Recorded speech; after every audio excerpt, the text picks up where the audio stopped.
हो गया।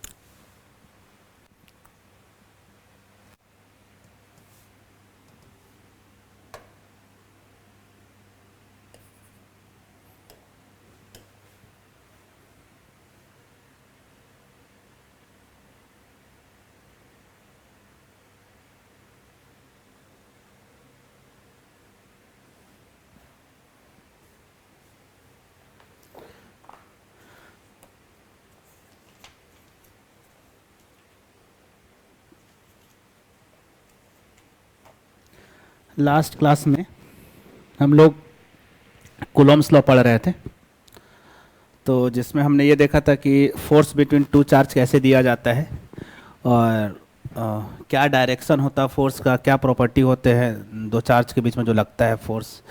जैसे कि दोनों चार्ज के बीच में लगने वाला फोर्स हमेशा एक दूसरे के सेंटर टू सेंटर लगता है, इसलिए हम लोग उसको क्या बोलते हैं, सेंट्रल फोर्स। और साथ में क्या होता है कि जैसे मान लो कि दो डिफरेंट चार्ज है Q1 और Q2, ठीक है, ये हो गया Q1 और ये हो गया Q2। तो Q1 Q2 पे फोर्स लगाएगा, वो होता है फोर्स ऑन 2 ड्यू टू 1। उसी तरह से Q2 Q1 पे फोर्स लगाएगा, that is force on 1 due to 2।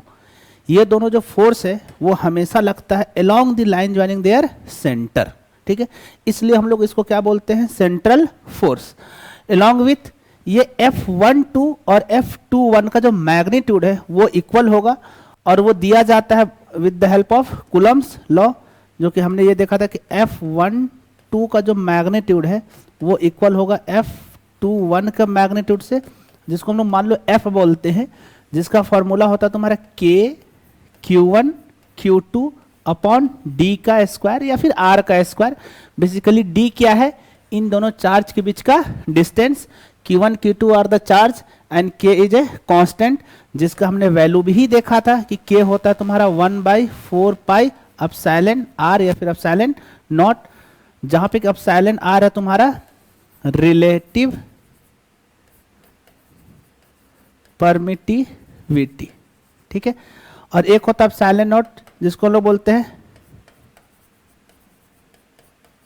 Permittivity of free space. और ई नॉट का वैल्यू होता है तुम्हारा 8.85 इंटू 10⁻⁻12।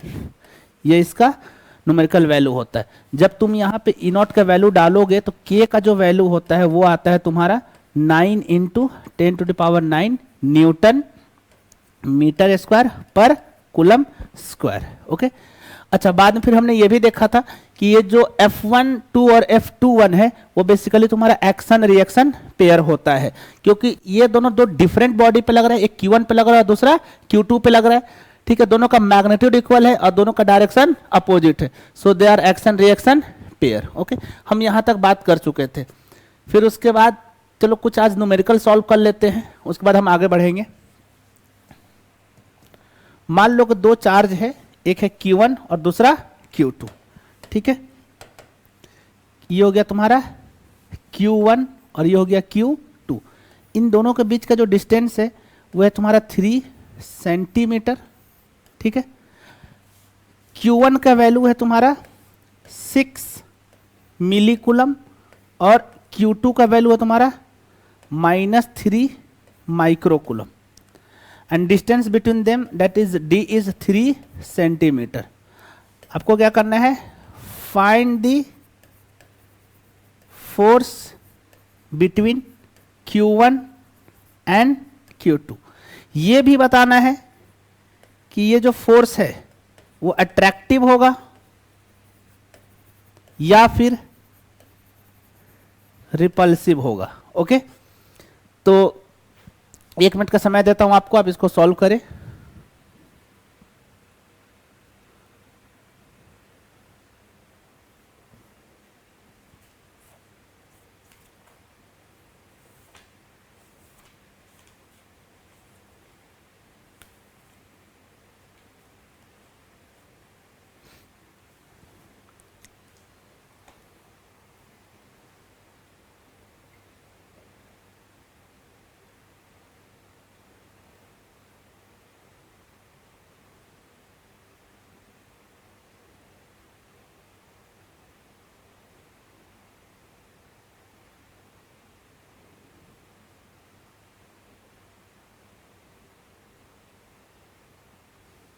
चलो बहुत इजी है, मैं इसका सॉल्यूशन बताता हूं। फोर्स का फॉर्मूला क्या होता है, F बराबर के Q1 Q2 divide by D square, ठीक है। बस इस फॉर्मूला में डालते वक्त तुमको हर एक चीज को ध्यान रखना है कि चार्ज को भी तुम कूलम में डालो और डिस्टेंस को भी तुम मीटर में डालो, ठीक है। Q1 का वैल्यू कितना दिया हुआ है, Q1 का वैल्यू दिया हुआ तुम्हारा 6 मिली कूलम। मिली का क्या मतलब होता है, 10 टू द पावर -3, तो ये हो जाएगा तुम्हारा 6 into 10 to the power -3 coulomb. Q2 क्या दिया हुआ तुम्हारा, Q2 दिया हुआ तुम्हारा -3 माइक्रो कूलम। माइक्रो का मतलब होता है 10 टू द पावर -6, तो ये हो जाएगा 3 into 10 to the power -6 coulomb. अच्छा, जो डी डिस्टेंस है, डिस्टेंस बिटवीन चार्ज क्या दिया हुआ, 3 सेंटीमीटर। इसको किस में कन्वर्ट करना होगा, मीटर में, तो ये हो जाएगा 3 into 10 to the power -2 metre, ठीक है। जब तुम फॉर्मूला में सारे वैल्यू को सब्स्टिट्यूट करोगे तो तुमको याद रखना कि यहाँ पे तुम Q1 और Q2 का मैग्नीट्यूड डालोगे, ठीक है। तो मैं जब इस फॉर्मूला में इसको वैल्यू को सब्स्टिट्यूट करूंगा तो Q2 का वैल्यू मैं -3 इंटू 10 पर -6 नहीं लूंगा, मैं वहां पे लूंगा 3 इंटू 10 पर -6, ठीक है। तो अगर यहां से मैं इसको सॉल्व करूं तो क्या आएगा वैल्यू, K का वैल्यू तुम सब जानते हो 9 into 10 to the power 9। Q1 का वैल्यू हो गया तुम्हारा 6 into 10 to the power -3। Q2 का मैग्नीट्यूड लेना है तो मैग्नीट्यूड से हम नेगेटिव साइन को हटा देंगे, तो वो हो जाएगा तुम्हारा 3 into 10 to the power -6 divide by D का स्क्वायर। डी क्या है तुम्हारा 3 इंटू 10 टू द पावर -2 का होल स्क्वायर। जब तुम इसको सॉल्व करोगे तो देखो बहुत आसान सा डेटा लिया हूं मैं, +9 -3 -6, तो -9 और +9 क्या हो जाएगा 0, तो 10 टू द पावर 0 मतलब 1 हो गया, तो पावर वाला सारा टर्म तो गायब हो जाएगा यहां से, तो ये हो जाएगा 9 into 6 into 3 divide by 3 into 10 to the power -2 का स्क्वायर, तो ये क्या हो जाएगा 9 इंटू 10 टू द पावर -4, ठीक है। यहां पे भी कुछ कैंसिल हो रहा है, 9 से 9 कैंसिल हो गया, 6 इंटू 3 कितना हो जाएगा 18, और ये -4 जो जाएगा ऊपर तो ये हो जाएगा +4। जब तुम इसको लिखोगे तो आ जाएगा 1.8 into 10 to the power 5 newton. 8 कैसे आया, सॉरी 5 कैसे आया, देखो यहाँ पे 18 है और मैं यहाँ पे लिखा 1.8, तो इसलिए मैंने एक पावर यहाँ राइज कर दिया, ठीक है। तो force between the two charges कितना आया 1.8 into 10 to the power 5 newton, ठीक है। यहां तक किसी को कोई दिक्कत नहीं होगा। आफ्टर दैट हमने क्या पूछा कि तुमको ये बताना है कि ये जो फोर्स है वो अट्रैक्टिव होगा कि रिपल्सिव होगा। तो हम देख रहे हैं कि यहाँ पे एक चार्ज प्लस है और दूसरा चार्ज माइनस है, तो पॉजिटिव और नेगेटिव के बीच में क्या होता है, अट्रैक्टिव फोर्स लगता है। इसका मतलब यहाँ पे ये जो फोर्स होगा वो कैसा होगा, attractive in nature, attractive in nature, ठीक है।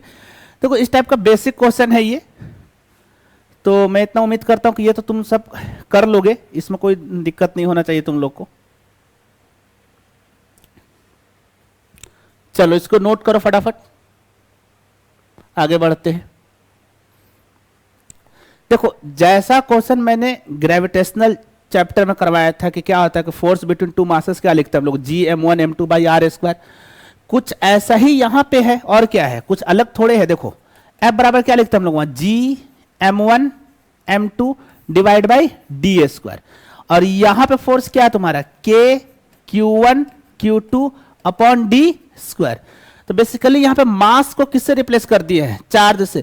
बाकी नेचर भी लगभग सेम है, जैसे ये भी तुम्हारा सेंट्रल फोर्स होता है, ये भी सेंट्रल फोर्स होता है, ठीक है। यहां पे सिर्फ और सिर्फ अट्रैक्टिव नेचर का होता है, और यहां पे अट्रैक्टिव और रिपल्सिव दोनों होता है। इसके पीछे का रीजन क्या है कि मास कभी भी नेगेटिव नहीं हो सकता है, तो इसलिए दो मास हमेशा एक दूसरे को क्या करता है, अट्रैक्ट।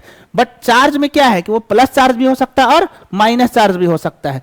तो दो चार्ज आपस में क्या करेगा, एक दूसरे को अट्रैक्ट भी कर सकता है और रिपेल भी कर सकता है।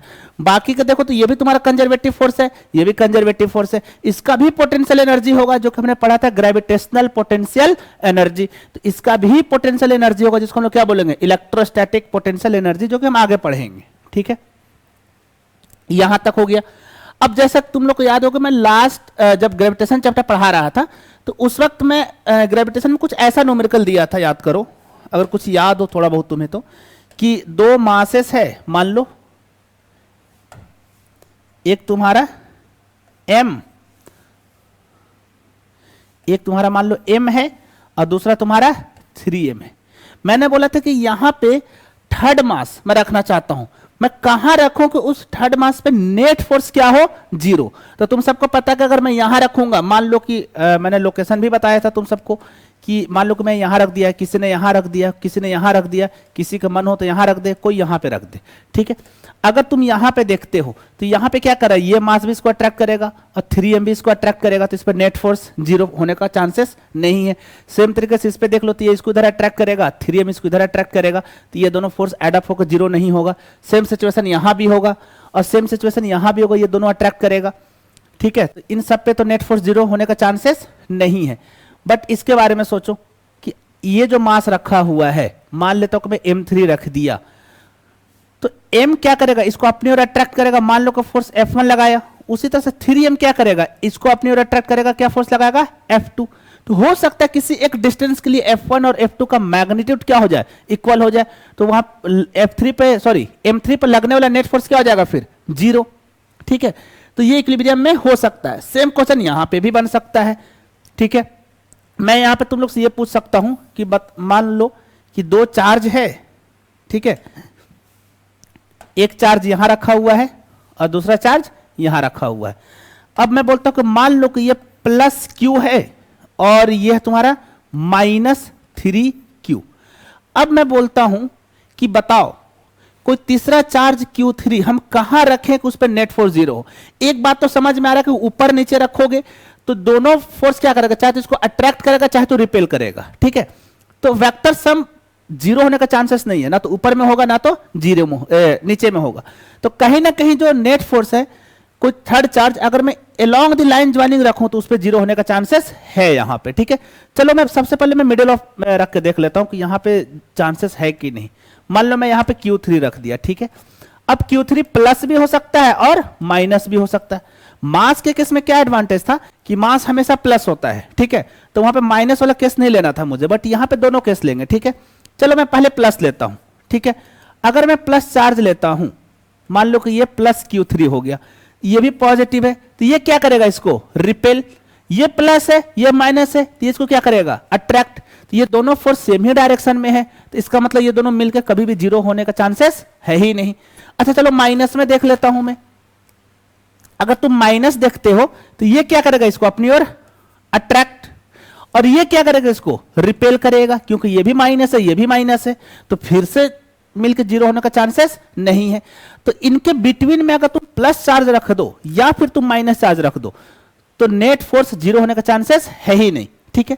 अब हम और देखते हैं कि कहां रखते हैं फिर। चलो दो और ऑप्शन है हमारे पास। एक ऑप्शन तो यहां है कि मैं यहां पर रख दूं, ठीक है, और दूसरा ऑप्शन यहां है, ठीक है। अब देखो पहले हम इस वाले की बात करते हैं, ठीक है। मान लो कि यहां पे मैं कोई भी चार्ज रख देता हूं, प्लस भी हो सकता है और माइनस भी हो सकता है। चलो मैं प्लस लेकर चलता हूं। तो अगर ये प्लस है और ये माइनस है तो ये इसको क्या करेगा, अपनी ओर अट्रैक्ट। ये भी प्लस है ये भी प्लस है, तो इसको क्या करेगा, अपने से रिपेल, ठीक है। कंडीशन ऐसा बन रहा है कि 0 हो सकता है, बट यहां पे एक प्रॉब्लम है। देखो प्रॉब्लम क्या है कि ये चार्ज है Q और ये चार्ज है 3Q, तो इसका मतलब कि इस चार्ज का मैग्नीट्यूड क्या है, ज्यादा, और इसका डिस्टेंस भी यहां से क्या है, कम। अगर तुम फोर्स का इक्वेशन देखो तो फोर्स क्या था तुम्हारा, K Q1 Q2 upon d²। अगर डिस्टेंस कम हो तो फोर्स क्या हो जाएगा, ज्यादा, और अगर चार्ज ज्यादा हो तो फोर्स क्या होगा, ज्यादा। तो ये -3Q जो चार्ज है, नेगेटिव वाला चार्ज है, इसको देखो तो ये डिस्टेंस कम भी है यहाँ पे, तो इसके वजह से यहाँ पे फोर्स भी ज्यादा होगा, प्लस में ये चार्ज भी ज्यादा है, तो ये जो फोर्स लगाएगा तुम्हारा, मान लो कि ये फोर्स लगाता है तुम्हारा F1 और इसने जो फोर्स लगाया वो मान लो F2 है, तो F1 हमेशा बड़ा होगा F2 से, क्योंकि इसका चार्ज भी कम है और डिस्टेंस भी ज्यादा है इसका, ठीक है। तो इस केस में ये कभी भी कैंसिल होने का चांसेस है ही नहीं, मतलब नेट फोर्स 0 होगा ही नहीं। सेम सिचुएशन नेगेटिव में भी होगा कि अगर तुम अगर नेगेटिव चार्ज रख दो या फिर पॉजिटिव चार्ज रख दो, उससे क्या होगा, सिर्फ डायरेक्शन बदलेगा, बट मैग्नीट्यूड में तो कोई चेंजेस नहीं आने से रहा, है ना। तो इसके लेफ्ट साइड तो रखने से कुछ भी नहीं होगा, ठीक है। तो फिर कहां बचता हमारा दूसरा ऑप्शन, देखो क्या बचता है। दूसरा ऑप्शन ये है कि मैं थर्ड चार्ज को कहीं यहां रख देता हूं। अब देखता हूं क्या यहां पॉसिबल है होना 0। तो देखो मान लो कि ये पॉजिटिव चार्ज है या फिर Q3 चार्ज है, कुछ भी है, ठीक है, Q3 ले लिया मैं। अगर ये प्लस है और ये भी प्लस है तो ये क्या करेगा, इसको रिपेल करेगा। मान लो इसको ये रिपेल करता है और ये जो फोर्स है तुम्हारा है F1। उसी तरह से ये क्या है, -3 क्यू, और ये क्या है प्लस क्यू। तो ये क्या करेगा, इसको अट्रैक्ट करेगा अपनी ओर। तो मान लो ये अट्रैक्ट किया और ये फोर्स हो गया F2। क्योंकि ये मैग्नीट्यूड चार्ज का ज्यादा है और डिस्टेंस भी ज्यादा है, तो हो सकता है कि ये तुम्हारा F1 और F2 बैलेंस हो जाए।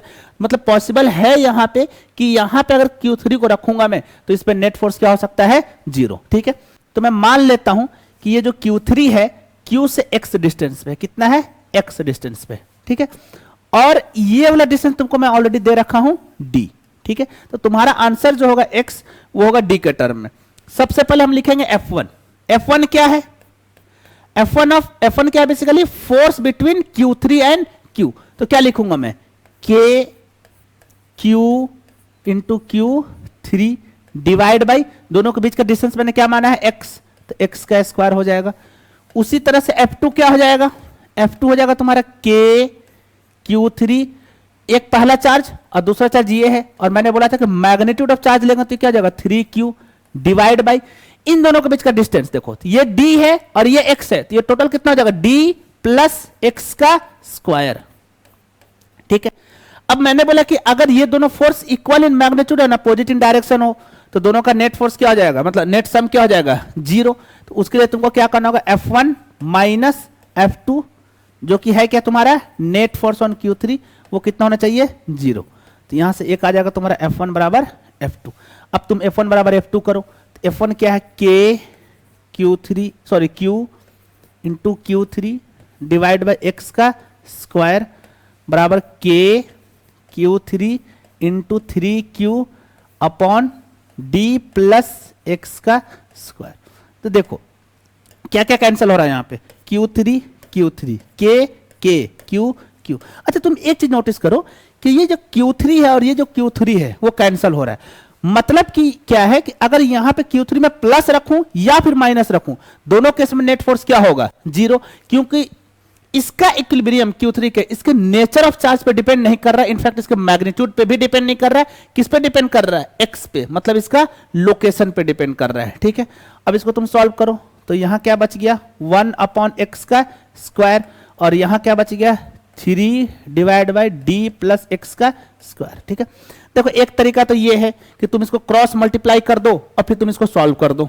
ठीक है, तो यहां पे तुमको हो सकता है क्वाड्रेटिक इक्वेशन जाएगा, बिल्कुल जाएगा। तो उससे बचने के लिए तुम एक स्मार्ट तरीका ये अपना सकते हो कि ये जो 3 है इसको तुम लिख सकते हो √3 का whole square divide by d plus x का होल स्क्वायर। अब इसको तुम फर्दर क्या लिख सकते हो, √3 divide by d plus x का होल स्क्वायर। ठीक है, इसका मतलब तुमने इसको देखो इक्वेट कर दो, 1/x का whole square divide by √3 divide by d plus x का होल स्क्वायर। ठीक है, जब तुम इसको ब्रेक करोगे तो ये क्या निकल जाएगा, 1/x equal to √3 divide by d plus x। ठीक है, तो देखो क्या आ जाएगा, d प्लस x बराबर √3 टाइम ऑफ x, तो x का वैल्यू आ जाएगा d divide by √3 minus 1। This is the value. This is the distance from the charge Q at this distance. If you will keep another charge Q3, then net force on Q3 will be 0. Okay?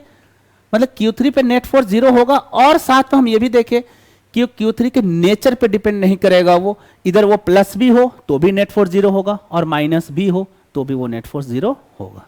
Clear है यहां तक? इस type के भी questions आते हैं कि तुमसे पूछ दिया जाए कि भाई कि थर्ड चार्ज को कहाँ रखें कि सो डैट वो इक्विलिब्रियम पे रहे।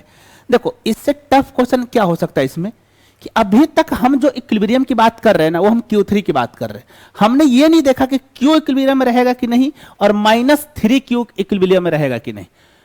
अगर तुमको ऐसा बोला जाए कि तुम ये भी चेक करो कि ये दोनों चार्ज इक्विलिब्रियम में है या नहीं है, उसके लिए क्या करोगे, तो फिर तुमको ये भी देखना होगा कि इस Q पर लगने वाला फोर्स पॉसिबली 0 होगा कि नहीं। जैसे मान लो ये प्लस है और ये भी प्लस है, तो ये इसको रिपेल करेगा, इस डायरेक्शन में जाएगा फोर्स। ठीक है, और अगर ये माइनस और ये प्लस है तो ये भी इसको अट्रैक्ट करेगा। तो यहां पे ये इक्विलिब्रियम में पॉसिबल नहीं है। ठीक है, क्लियर है यहां तक? तो उसी तरह से तुम -Q3 पे भी चेक कर सकते हो कि वो इक्विलिब्रियम में रहेगा कि नहीं, ठीक है। अगर ये माइनस चार्ज हुआ तो फिर चेक करो कि Q और -3 Q इक्विलिब्रियम में रहेगा कि नहीं रहेगा। तो तुमको एक एक केस को चेक करना होगा। तो इतना कम्प्लेक्स क्वेश्चन नहीं पूछेगा तुमसे, वो जेईई में पूछता है कि find the value of x and nature of the charge so that whole system is in equilibrium. ये तुमसे नहीं पूछेगा, तुमको पूरे सिस्टम से इक्विलिब्रियम नहीं पूछ रहा है, तुमसे सिर्फ ये पूछा जाएगा कि Q3 इक्विलिब्रियम में है या नहीं है, ठीक है।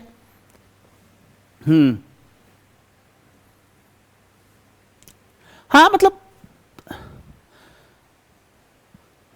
नहीं, बन सकता है ऐसा क्वेश्चन भी बन सकता है। चलो अगला क्वेश्चन भी वही है।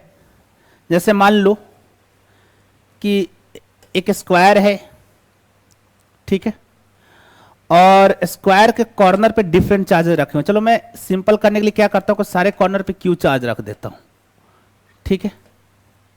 और मैं बोलता हूं कि किसी भी एक चार्ज पे नेट फोर्स बताना है, और इस स्क्वायर का साइड लेंथ दिया हुआ है, मान लो कि इसका साइड लेंथ a है, ठीक है। तुमसे पूछ देगा find net force on any charge Q। किसी भी चार्ज Q पे नेट फोर्स निकालना सिंपल है। क्या करोगे कि किसी भी एक चार्ज को पकड़ो, मान लो मैं इसको पकड़ लिया, ठीक है, इस पे नेट फोर्स निकालना है। तो तुम देखो इस पे ये कितना फोर्स लगा रहा है, ये कितना लगा रहा है, और ये कितना लगा रहा है, और फिर तीनों को तुम वेक्टर हेल्प से ऐड कर दो, ठीक है। क्या होगा देखो, ये इसको क्या करेगा, रिपेल, ये फोर्स लगाएगा। ये नीचे वाला Q क्या करेगा, ऊपर रिपेल करेगा। अच्छा, इन दोनों का मैग्नीट्यूड क्या होगा, सेम। सेम क्यों होगा, क्योंकि दोनों चार्ज का मैग्नीट्यूड सेम है और दोनों के बीच का डिस्टेंस भी क्या है, सेम, ठीक है। उसके बाद ये क्या करेगा, डायगोनल वाला, ये इस पे डायगोनल की ओर फोर्स लगाएगा, किधर, इधर की ओर, ठीक है। हाँ, इसका मैग्नीट्यूड अलग होगा, इसका मैग्नीट्यूड अलग होगा। अगर इसका मैग्नीट्यूड F है, इसका भी मैग्नीट्यूड क्या होगा, F, और इसका मैग्नीट्यूड कुछ F1 मान लेता हूं, या फिर चलो F0 मान लेता हूं, ठीक है। इसका मैग्नीट्यूड इसलिए अलग होगा कि देखो चार्ज तो दोनों सेम है, बट दोनों के बीच का डिस्टेंस कितना है, अलग है। और डिस्टेंस यहां पे कितना हो जाएगा, देखो अगर ये A है तो ये भी क्या होगा, A। तो अगर ये दोनों A है तो ये डिस्टेंस क्या हो जाएगा तुम्हारा, √2 टाइम ऑफ A, ठीक है। चलो मैं एक एक करके लिखता हूं और फिर उसको ऐड कर देता हूं, ठीक है। अच्छा, एक चीज मुझे बताओ कि अगर ये एंगल 45 है, जो कि होगा भी, ठीक है, क्योंकि ये डायगोनल है, तो ये एंगल भी कितना होगा, 45। क्लियर है। अच्छा, एक चीज और दिख रहा है कि ये फोर्स है F और ये भी फोर्स है F। ये देखो जैसे कि ये फोर्स हो गया F और ये भी फोर्स हो गया F, दोनों का मैग्नीट्यूड सेम है और दोनों के बीच में एंगल कितना है, 90। तो जो रिजल्टेंट फोर्स होगा F और F का, ये भी कहां से पास करेगा, इसके मिडिल से पास करेगा। मैंने बताया था ये कि अगर दो इक्वल वेक्टर है तो उनका रिजल्टेंट एग्जैक्ट उनके मिडिल से क्रॉस करता है, ठीक है। अच्छा, इन दोनों का रिजल्टेंट क्या होगा, अगर ये F है ये भी F है, तो याद करो कि F नेट टू वेक्टर को क्या लिखते हैं हम लोग, a² plus b² plus 2ab cos theta. तो cos थीटा यहां पे कितना है, 0, क्योंकि थीटा कितना है 90 डिग्री, cos 90 कितना हो जाता है 0। तो सिंपली कौन सा फैक्टर बचेगा, a² प्लस b²। a भी f है, b भी f है, तो सिंपली आंसर क्या हो जाएगा, √f का स्क्वायर प्लस f का स्क्वायर, मतलब √2 टाइम ऑफ f, ठीक है। और ये इसी लाइन पे होगा। तो अगर तुमसे कोई नेट फोर्स पूछेगा इस पे, तो नेट फोर्स कितना हो जाएगा, F नेट बराबर √2 time of F plus F0। मतलब एक तो इन दोनों फोर्स का कॉम्बिनेशन प्लस ये F0, ठीक है। चलो अब मैं F की वैल्यू लिखता हूं। F नेट बराबर क्या आ जाएगा तुम्हारा, √2, तुम्हारा एक फैक्टर आएगी F का वैल्यू। F बेसिकली है क्या, force between this two charges. तो इसका क्या फॉर्मूला हो जाएगा, K Q1 Q2 divide by D का स्क्वायर प्लस F0 क्या है, फोर्स बिटवीन टू चार्जेस जो कि डायगोनल पे है, उसका क्या वैल्यू हो जाएगा, इसका हो जाएगा तुम्हारा K Q into Q upon distance का स्क्वायर। डिस्टेंस कितना है, √2a का होल स्क्वायर। अब अगर तुम इसको ऐड करो तो देखो ये √2 हो जाएगा, K Q इंटू Q क्या हो जाएगा, Q² दिया जाएगा तुम्हारा, ये हो जाएगा √2k Q² upon a² plus ये हो जाएगा तुम्हारा K Q² अपॉन √2a का स्क्वायर क्या हो जाएगा, 2a²। अब दोनों का अगर तुम एलसीएम ले लेते हो तो एलसीएम में क्या हो जाएगा, ए स्क्वायर टू ए स्क्वायर का एलसीएम हो जाएगा 2a स्क्वायर, ये हो जाएगा तुम्हारा √2, एलसीएम ले लिया मैंने, मेरा क्या आ गया 2a स्क्वायर, तो ए तो 2 कट जाएगा, तो ये क्या हो जाएगा तुम्हारा 2√2k क्यू स्क्वायर प्लस ये हो जाएगा k क्यू स्क्वायर। तो यहाँ से अगर k क्यू स्क्वायर कॉमन ले लें हम, तो यहाँ तो कोई गलत तो नहीं किया हो ना, √2k Q square plus k Q square LCM ले लिया मैं, तो 2a स्क्वायर होगा, ऐसे करके 2 पर चला गया।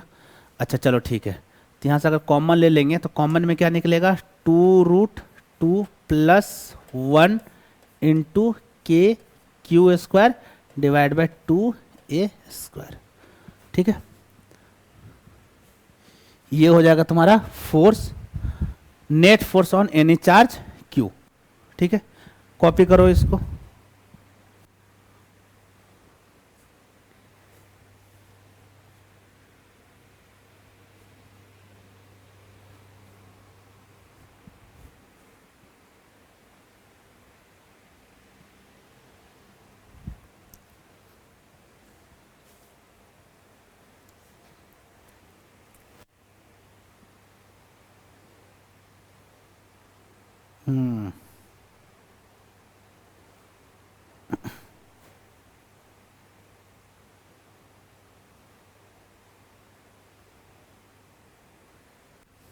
हो गया ये। चलो होप सो तुम सब इसको कॉपी कर चुके होगे। अच्छा, जो भी बच्चे जो ऑनलाइन देख रहे हैं वो अपना आंसर कमेंट कर सकते हैं कमेंट बॉक्स में,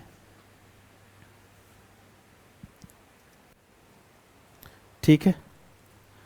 चलो, तो कूलॉम्स लॉ में यही सब सारा क्वेश्चंस बनेगा, जो कि इस टाइप का क्वेश्चन मैंने तुमको ग्रेविटेशनल चैप्टर में भी दिया था। याद करो कि एक तुम्हारे इक्विलेटरल ट्रायंगल है, उसके एजेस पे तुमने 3 डिफरेंट मासेस रख दिए, किसी एक मास पे नेट फोर्स बताओ, ठीक है। अच्छा, ये हो सकता है कि ये चार्ज और ये चार्ज का मैग्नीट्यूड अलग दे दे, मान लो कि ये Q दे दे तो ये 2Q दे दे, तो फिर ये दोनों फोर्स F और F नहीं रहेगा, ये कुछ और हो जाएगा, ये कुछ और हो जाएगा, और फिर इन दोनों का रिजल्टेंट भी 45 पे पास नहीं करेगा। तो उस केस में तुम क्या करोगे मैं बताता हूँ। उस केस में क्या करना कि ये जो F0 है ना, इसको पहले ब्रेक करना 2 कंपोनेंट में, एक इसका इधर का कंपोनेंट आएगा और एक इसके परपेंडिकुलर कंपोनेंट आएगा। तो अब इन दोनों कंपोनेंट को ऐड कर देना और फिर इन दोनों कंपोनेंट को ऐड कर देना, और इन दोनों को ऐड करने के बाद कुछ रिजल्टेंट तुम्हारे x में आएगा, कुछ y में आएगा, फर्दर इन दोनों को ऐड कर देना, तो वहां से तुम्हारा क्या निकल जाएगा, नेट फोर्स, ठीक है।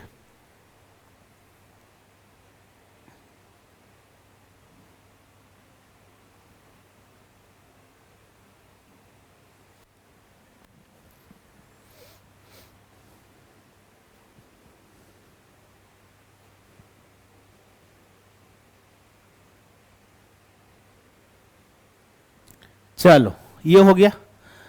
अब हम अगला टॉपिक और बढ़ते हैं। हमारा नेक्स्ट टॉपिक है तुम्हारा इलेक्ट्रिक फील्ड।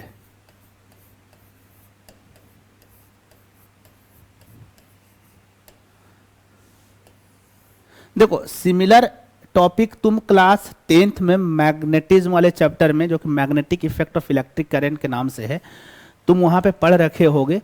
कुछ ऐसा मिलता जुलता ही नाम सुना होगा, मैग्नेटिक फील्ड। तुम जानते हो कि जो मैग्नेट है अपने आसपास एक रीजन बनाता है, और उस रीजन को ही क्या बोलते हैं हम लोग, मैग्नेटिक फील्ड, और उसको रिप्रेजेंट करते हैं हम लोग मैग्नेटिक फील्ड लाइन से। सेम तरीके से यहाँ पे भी कुछ ऐसा ही है कि चार्ज क्या करता है, अपने आसपास एक रीजन बनाता है, और उस रीजन को हम लोग रिप्रेजेंट करते हैं एक लाइन से, जिसको हम लोग बोलते हैं इलेक्ट्रिक फील्ड लाइन, और उस फील्ड को बोलते हैं हम लोग इलेक्ट्रिक फील्ड, ठीक है। चलो मैं अभी बेसिक से डेफिनेशन बताता हूँ, एक्चुअल थोड़ा समझते हैं कि ये होता क्या है, तो इसकी फील आनी चाहिए, ठीक है। मान लो ऐसा समझो कि तुम्हारे पास 2 चार्ज है, एक चार्ज है Q1, ठीक है, और एक दूसरा चार्ज है Q2, ठीक है। मैं ये बोल रहा हूं कि ये जो Q1 चार्ज है, मान लो समझने के लिए फिलहाल थोड़ी देर के लिए इसको प्लस ले लेता हूं, और ये भी क्या है, प्लस। तुम सबको पता है कि ये जो Q1 है वो क्या करेगा, Q2 को रिपेल, ठीक है, अच्छी बात है। तुमको कभी ये दिमाग में नहीं आया कि सर अगर मुझे किसी भी चीज पे फोर्स लगाना होता है, जैसे कि मान लेते कि मैं इस वॉल पे एक फोर्स लगा रहा हूं, नॉर्मल फोर्स, तो मैं बेसिकली कर क्या रहा हूं, इस वॉल को पुश कर रहा हूं, मतलब फिजिकल कांटेक्ट हो रहा है। इस वॉल के बीच में और मेरे हैंड के बीच में, इसलिए ये मेरा हैंड इस पे क्या लगा पा रहा है, फोर्स, ठीक है। बट यहां पे एक दूसरे से कोई भी फिजिकल कांटेक्ट है नहीं, फिर भी एक दूसरे पे क्या लगा रहे हैं, दोनों फोर्स लगा रहे हैं। तो आखिर ऐसा हो क्या रहा है, कोई तो है ऐसा, या फिर कुछ तो ऐसा है जो मुझे दिख नहीं रहा है और जिसकी वजह से इस पे क्या लग रहा है, फोर्स लग रहा है। तुम ऐसा समझो, होता क्या है कि हर एक चीज नॉट ओनली चार्ज, अगर मैग्नेट हो या फिर मास हो, हर एक चीज क्या करता है कि अपने आसपास एक माहौल बनाता है। माहौल इन द सेंस उसको हम बोलते हैं फील्ड, ठीक है। यहां पे जैसे चार्ज है तो चार्ज अपने आसपास एक फील्ड बनाएगा और उस फील्ड में उसी का जैसा कोई आएगा तो उस पर क्या लगेगा, फोर्स, और उस फील्ड को हम लोग क्या बोलते हैं, इलेक्ट्रिक फील्ड। उसी तरह से अगर मैग्नेट है तो मैग्नेट क्या करता है, अपने आसपास एक फील्ड बनाता है और उस फील्ड में ही अगर कोई दूसरा मैग्नेट आता है तो उस पर क्या लगता है, एक फोर्स, जिसको हम लोग क्या बोलते हैं, मैग्नेटिक फोर्स, और उस फील्ड का क्या नाम देते हैं, मैग्नेटिक फील्ड। देखो होता क्या है, बेसिकली होता क्या है ना कि यहां पे ये जो चार्ज है अपने आसपास सारे रीजन में एक कुछ ऐसा लाइन बना रहा है,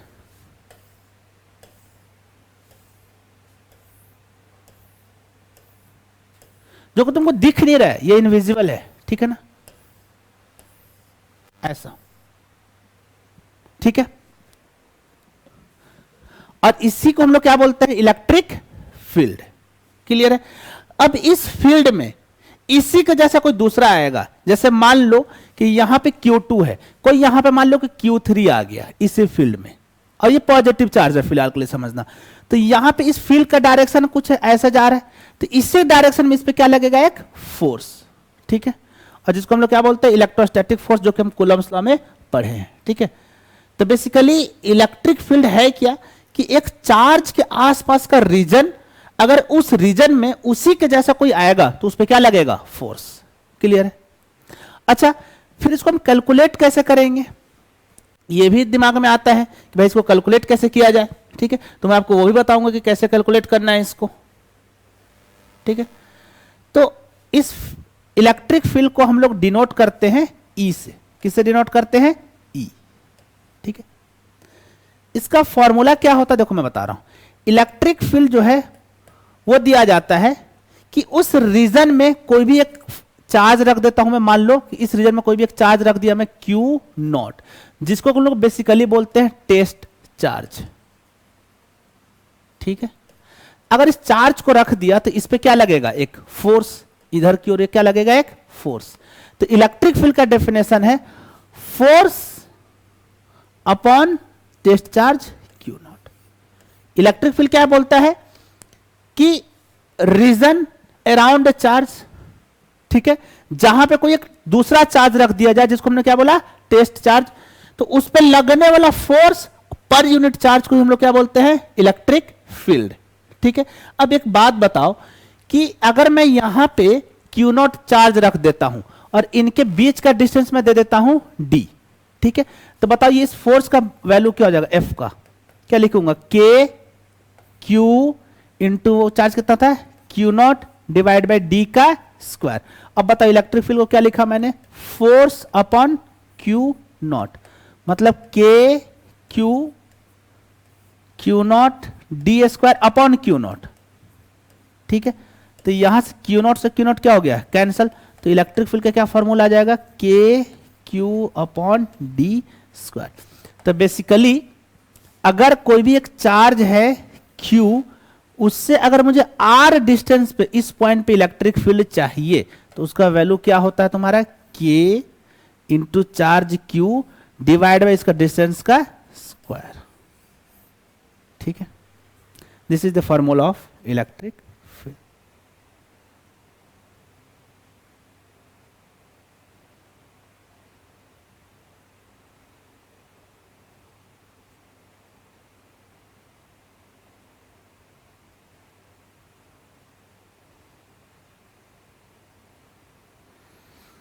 हो गया, चलो। अच्छा, तुम सब देख रहे हो कि इस इलेक्ट्रिक फील्ड का एक डायरेक्शन है, ठीक है। क्या है, किसका एक डायरेक्शन। अगर किसी भी चीज में डायरेक्शन एसोसिएटेड है तो वो चीज क्या कहलाता है, वेक्टर क्वांटिटी। तो एक बात समझ में आया कि हमारा जो इलेक्ट्रिक फील्ड है, इलेक्ट्रिक फील्ड वो कैसा क्वांटिटी है, वेक्टर क्वांटिटी, ठीक है। अच्छा, इलेक्ट्रिक फील्ड का एक्चुअल डेफिनेशन क्या था? Force upon test charge. Force का यूनिट क्या है? न्यूटन, और चार्ज का कूलम। तो एक्चुअल क्या आ जाएगा तुम्हारा यूनिट? न्यूटन पर कूलम, न्यूटन पर कूलम, ठीक है।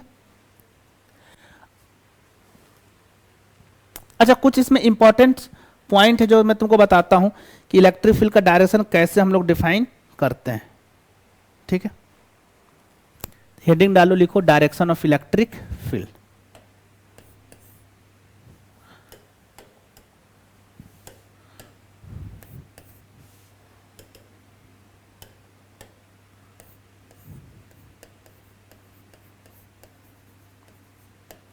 डायरेक्शन ऑफ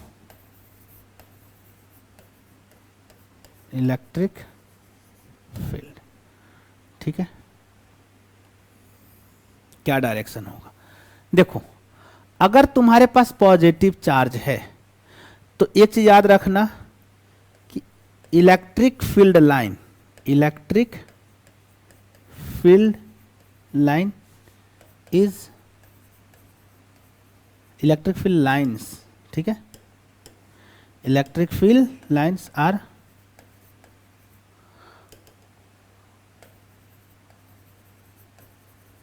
away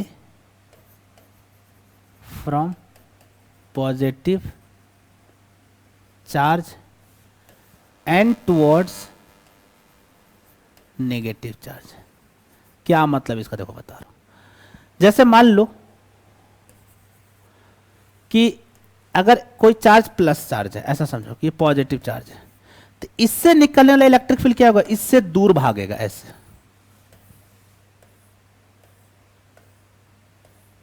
ये किसका इलेक्ट्रिक फील्ड है? पॉजिटिव चार्ज का, कि मैं चार्ज से दूर निकलेगा, ठीक है। अगर वही तुम्हारा नेगेटिव चार्ज हुआ तो, अगर मान लो माइनस क्यू चार्ज है, तो इसमें इलेक्ट्रिक फील्ड कैसे होगा?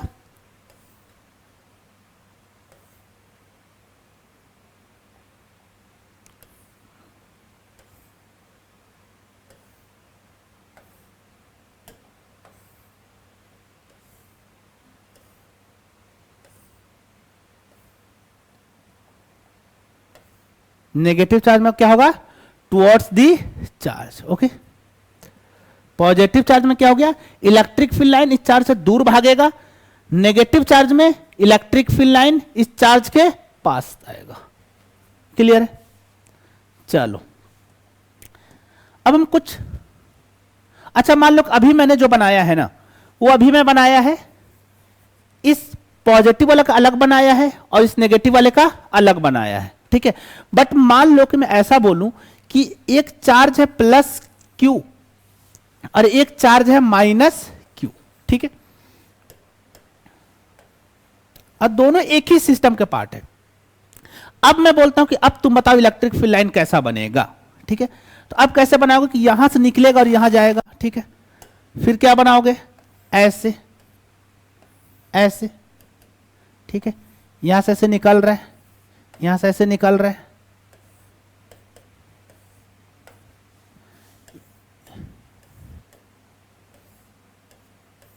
ठीक है। अच्छा, एक चीज इसमें, जैसे अभी तुमने मैग्नेटिक फील्ड लाइन के बारे में पढ़ा होगा कि मैग्नेटिक फील्ड लाइन हमेशा क्लोज लूप बनाता है, ठीक है। But electric field line close loop नहीं बनाता है। फिर तुम बोलोगे सर ये क्या है, आपने तो इसको क्लोज बना ही दिया। तो बेटा ये क्लोज फील्ड नहीं है, ये दो अलग फील्ड है, ठीक है। जैसे हुआ क्या कि यहां से निकला, यहां जाकर टर्मिनेट कर गया वो, ठीक है। बट ऐसा नहीं कि ये वापस भी पीछे इधर आ रहा है, तो ये क्लोज लूप नहीं है, ठीक है। तो इलेक्ट्रिक फील्ड लाइन कभी भी क्लोज नहीं बनाएगा। चलो मान लो कि अगर, अच्छा यहां पे प्लस माइनस था, अगर कुछ ऐसा हो कि एक चार्ज प्लस यहां हो और दूसरा भी चार्ज यहां पे प्लस हो, तो कैसे बनाएंगे? तो फिर क्या होगा? देखो एक बात बता रहा हूं, अगर ये प्लस, तो इसके बीच में एग्जैक्ट कहीं कोई एक ऐसा पॉइंट होगा जहां पे नेट फोर्स क्या होगा? जीरो, क्योंकि देखो ये इसको इतना ही रिपेल करेगा, ये भी इसको इतना ही रिपेल करेगा, मतलब यहां पे इस पर फोर्स कितना लगेगा? जीरो। अच्छा, इलेक्ट्रिक फील्ड का क्या फॉर्मूला था? F upon Q. क्यू तो जीरो है नहीं, फोर्स जीरो, इसका मतलब यहां पे इलेक्ट्रिक फील्ड क्या होगा? जीरो। अगर यहां पे इलेक्ट्रिक फील्ड जीरो होगा तो तुमको क्या करना है, इस वाले पॉइंट पे जस्ट एक मिडिल में एक लाइन ड्रॉ करना, ठीक है। तो इसका इलेक्ट्रिक फील्ड कभी भी यहां पे नहीं आएगा, क्योंकि यहां पे इलेक्ट्रिक फील्ड क्या है, 0, और इसका भी यहां पर नहीं आएगा। तो इलेक्ट्रिक फील्ड कुछ ऐसा बनेगा, देखो ये इधर चला जाएगा, ये इधर चला जाएगा, ये इधर चला जाएगा, ये इधर चला जाएगा। उसी तरह से ऐसे निकलेगा, यहां से भी ऐसे निकलेगा, अगर यहां से भी ऐसे निकलेगा, और यहां से भी ऐसे निकलेगा। ठीक है, यहां पे यहां से निकल के यहां नहीं जाएगा, क्योंकि इसका भी इलेक्ट्रिक फील्ड यहां से दूर निकलेगा, इसका भी यहां से दूर निकलेगा। तो ये एक दूसरे को रिपेल करेगा ना, तो रिपेल करके डायरेक्शन को चेंज करेगा। ऐसा नहीं होगा कि यहां से निकल के एक यहां चलेगा और एक यहां से निकल के ऐसा होगा, ऐसा पॉसिबल नहीं है इस केस में। क्लियर है?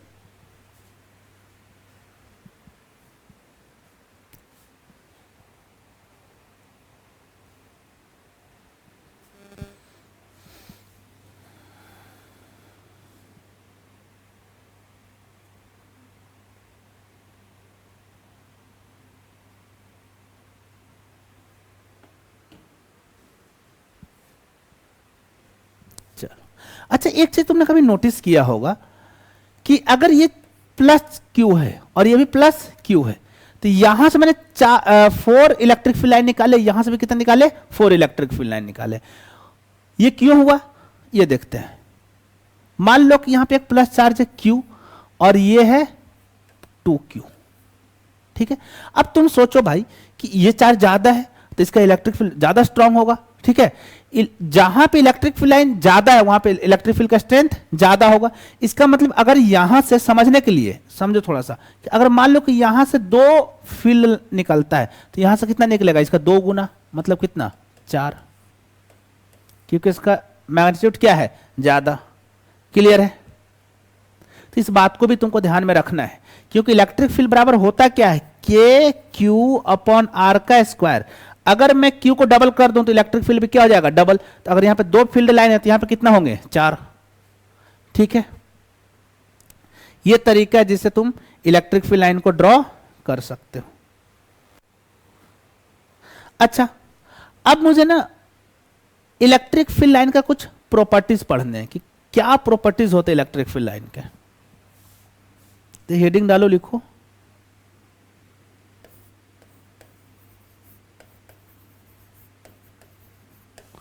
properties of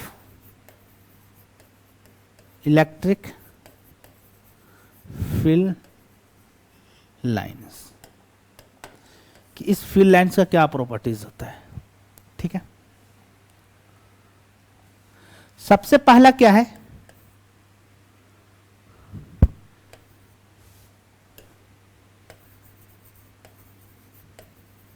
direction of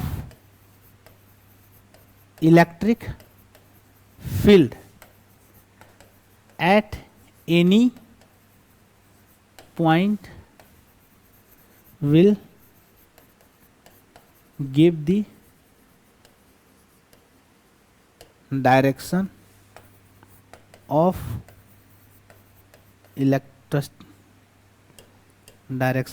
electrostatic force for positive charge, for positive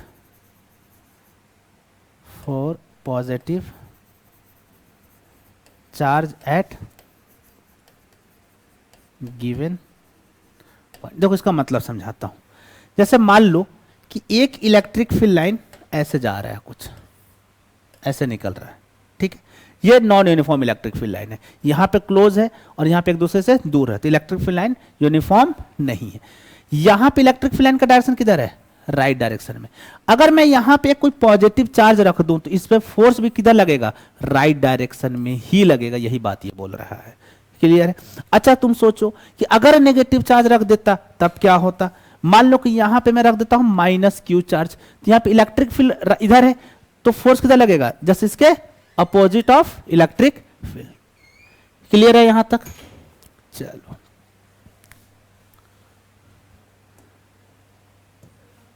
दूसरा क्या है,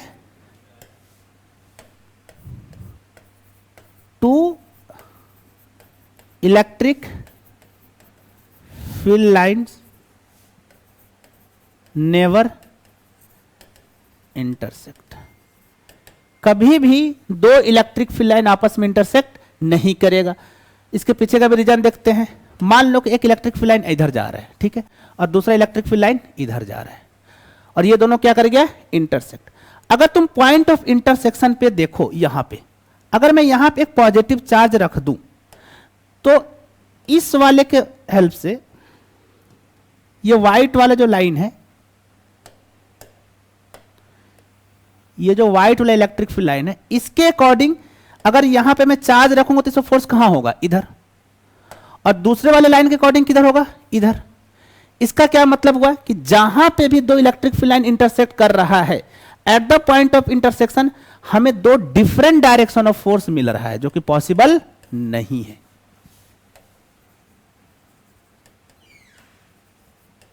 विच इज नॉट पॉसिबल। इसका मतलब कि कभी भी दो इलेक्ट्रिक फील्ड लाइन आपस में इंटरसेक्ट नहीं करेगा। सेम प्रॉपर्टी तुमने पढ़ रखा होगा मैग्नेटिक फील्ड लाइन में भी, कि कभी भी दो मैग्नेटिक फील्ड लाइन आपस में इंटरसेक्ट नहीं करेंगे। जब हम मैग्नेटिक्स पढ़ेंगे तो वहां पे ये चीज वापस आएगा। इंटरसेक्ट ना करने का रीजन क्या है कि अगर वो इंटरसेक्ट किया तो at the point of intersection क्या होगा, दो डिफरेंट डायरेक्शन ऑफ फोर्स मिलेगा, जो कि पॉसिबल नहीं है। क्लियर है यहां तक?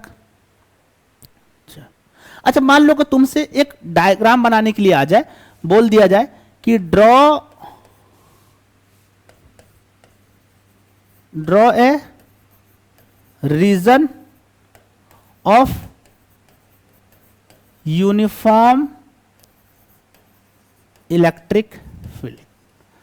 अगर तुमको uniform electric field region draw करने का आ जाए तो कुछ ऐसा ड्रॉ करना। ये देखो इलेक्ट्रिक फील्ड लाइन क्या है, यहां पे यूनिफॉर्म है, ठीक है, यहां पे भी चार लाइन है, यहां पे भी चार लाइन है, चारों के बीच में गैप क्या है, सेम। जैसे मान लो कि अगर कोई ऐसा ड्रॉ करता है तो देखो ये इलेक्ट्रिक फील्ड लाइन जो है यूनिफॉर्म नहीं है। क्यों यूनिफॉर्म नहीं है कि देखो यहां पे इलेक्ट्रिक फील्ड लाइन ज्यादा क्लोजर है और यहां पे इलेक्ट्रिक फील्ड लाइन दूर है आपस में, ठीक है। तो यहां पे इलेक्ट्रिक फील्ड स्ट्रांग होगा और यहां पे इलेक्ट्रिक फील्ड कमजोर होगा, ठीक है। तो जैसे जैसे हम दूर जाएंगे वहां पे electric field line electric field का स्ट्रेंथ जो है घट रहा है, बट इस वाले केस में क्या है, ये यूनिफॉर्म है। क्लियर है यहां तक? चलो, अगर क्लियर है तो इसको फटाफट कॉपी करो, फिर हम आगे बढ़ते हैं।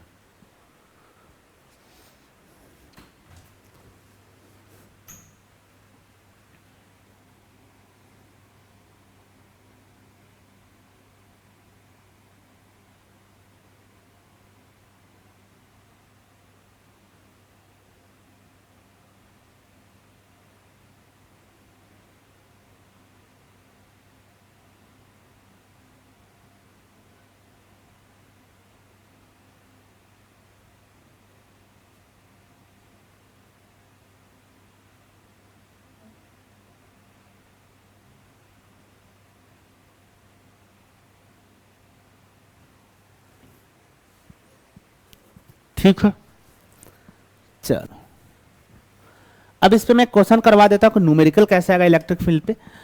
जैसे तुमसे ये पूछ दिया जाएगा कि मान लो कि एक चार्ज है Q जिसका मैग्नीट्यूड है तुम्हारा 6 नैनो कूलम, इससे 3 सेंटीमीटर डिस्टेंस पे find the magnitude of electric field. Find the magnitude of electric field, ठीक है। तो मतलब बेसिकली क्या करना है कि एक Q चार्ज की वजह से एट ए डिस्टेंस R पे इलेक्ट्रिक फील्ड का मैग्नीट्यूड क्या होगा, जो कि जस्ट अभी तुमको मैं फॉर्मूला बताया। क्या होता है इलेक्ट्रिक फील्ड का फॉर्मूला, E बराबर KQ अपॉन R का स्क्वायर। तो अगर तुम वैल्यू सब्स्टिट्यूट करो तो K का वैल्यू क्या है, 9 into 10 to the power 9। Q का क्या वैल्यू है, अच्छा Q देखो 6 नैनो कूलम, 6 नैनो कूलम में क्या हो जाएगा, 6 into 10 to the power -9 coulomb, ये हो जाएगा 6 into 10 to the power -9 coulomb divide by R का स्क्वायर। R कितना है यहाँ पे 3 सेंटीमीटर, मतलब 3 into 10 to the power -2 metre, मतलब 3 into 10 to the power -2 metre का होल स्क्वायर। अब देखो +9 -9 1 हो जाएगा, और ये हो जाएगा तुम्हारा 9 इंटू 6, और ये हो जाएगा 3 का स्क्वायर हो जाएगा 9, और ये हो जाएगा 10 टू द पावर -4। तो ये 9 से 9 भी कैंसिल आ जाएगा, आंसर हो जाएगा 6 इंटू 10⁻⁻⁴ न्यूटन पर coulomb. This is the value of electric field at given distance. ठीक है, होप सो तुम कर लोगे, इससे ज्यादा कॉम्प्लेक्स नहीं आएगा। बहुत ज्यादा तो क्या होगा कि तुमको दो डिफरेंट चार्ज को रख देगा। मान लो तुमको बोल दे कि Q1 चार्ज है और दूसरा बोल देगा कि तुम्हारा Q2 चार्ज है, इसका भी मैग्नीट्यूड दे दिया जाएगा, इसका भी मैग्नीट्यूड दे दिया जाएगा। बोलेगा किसी भी एक लोकेशन पे बताओ यहाँ पे इलेक्ट्रिक फील्ड क्या होगा, तो इसके वजह से इलेक्ट्रिक फील्ड क्या होगा यहाँ पे, ऐसे दूर की ओर जाएगा, मान लो E1। इसके वजह से क्या हो जाएगा यहाँ पे, फिर इधर दूर की ओर जाएगा, क्या हो जाएगा, मान लो E2। तुमको मैग्नीट्यूड दिया जाएगा, साथ में इसका लोकेशन भी दिया जाएगा, तो तुम यहां से एंगल भी निकाल लोगे। तो E1 और E2 दो डिफरेंट वेक्टर है और दोनों के बीच का एंगल दिया हुआ, तो तुम रिजल्टेंट भी सॉल्व कर सकते हो।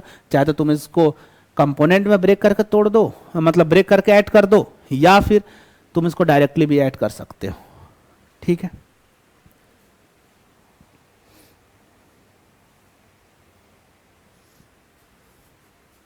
मतलब जैसा क्वेश्चन तुम्हारा दो या फिर दो से ज्यादा चार्ज रखने पे बन रहा था, वैसा ही क्वेश्चन तुम्हारे इलेक्ट्रिक फील्ड पे भी बन सकता है। क्लियर है?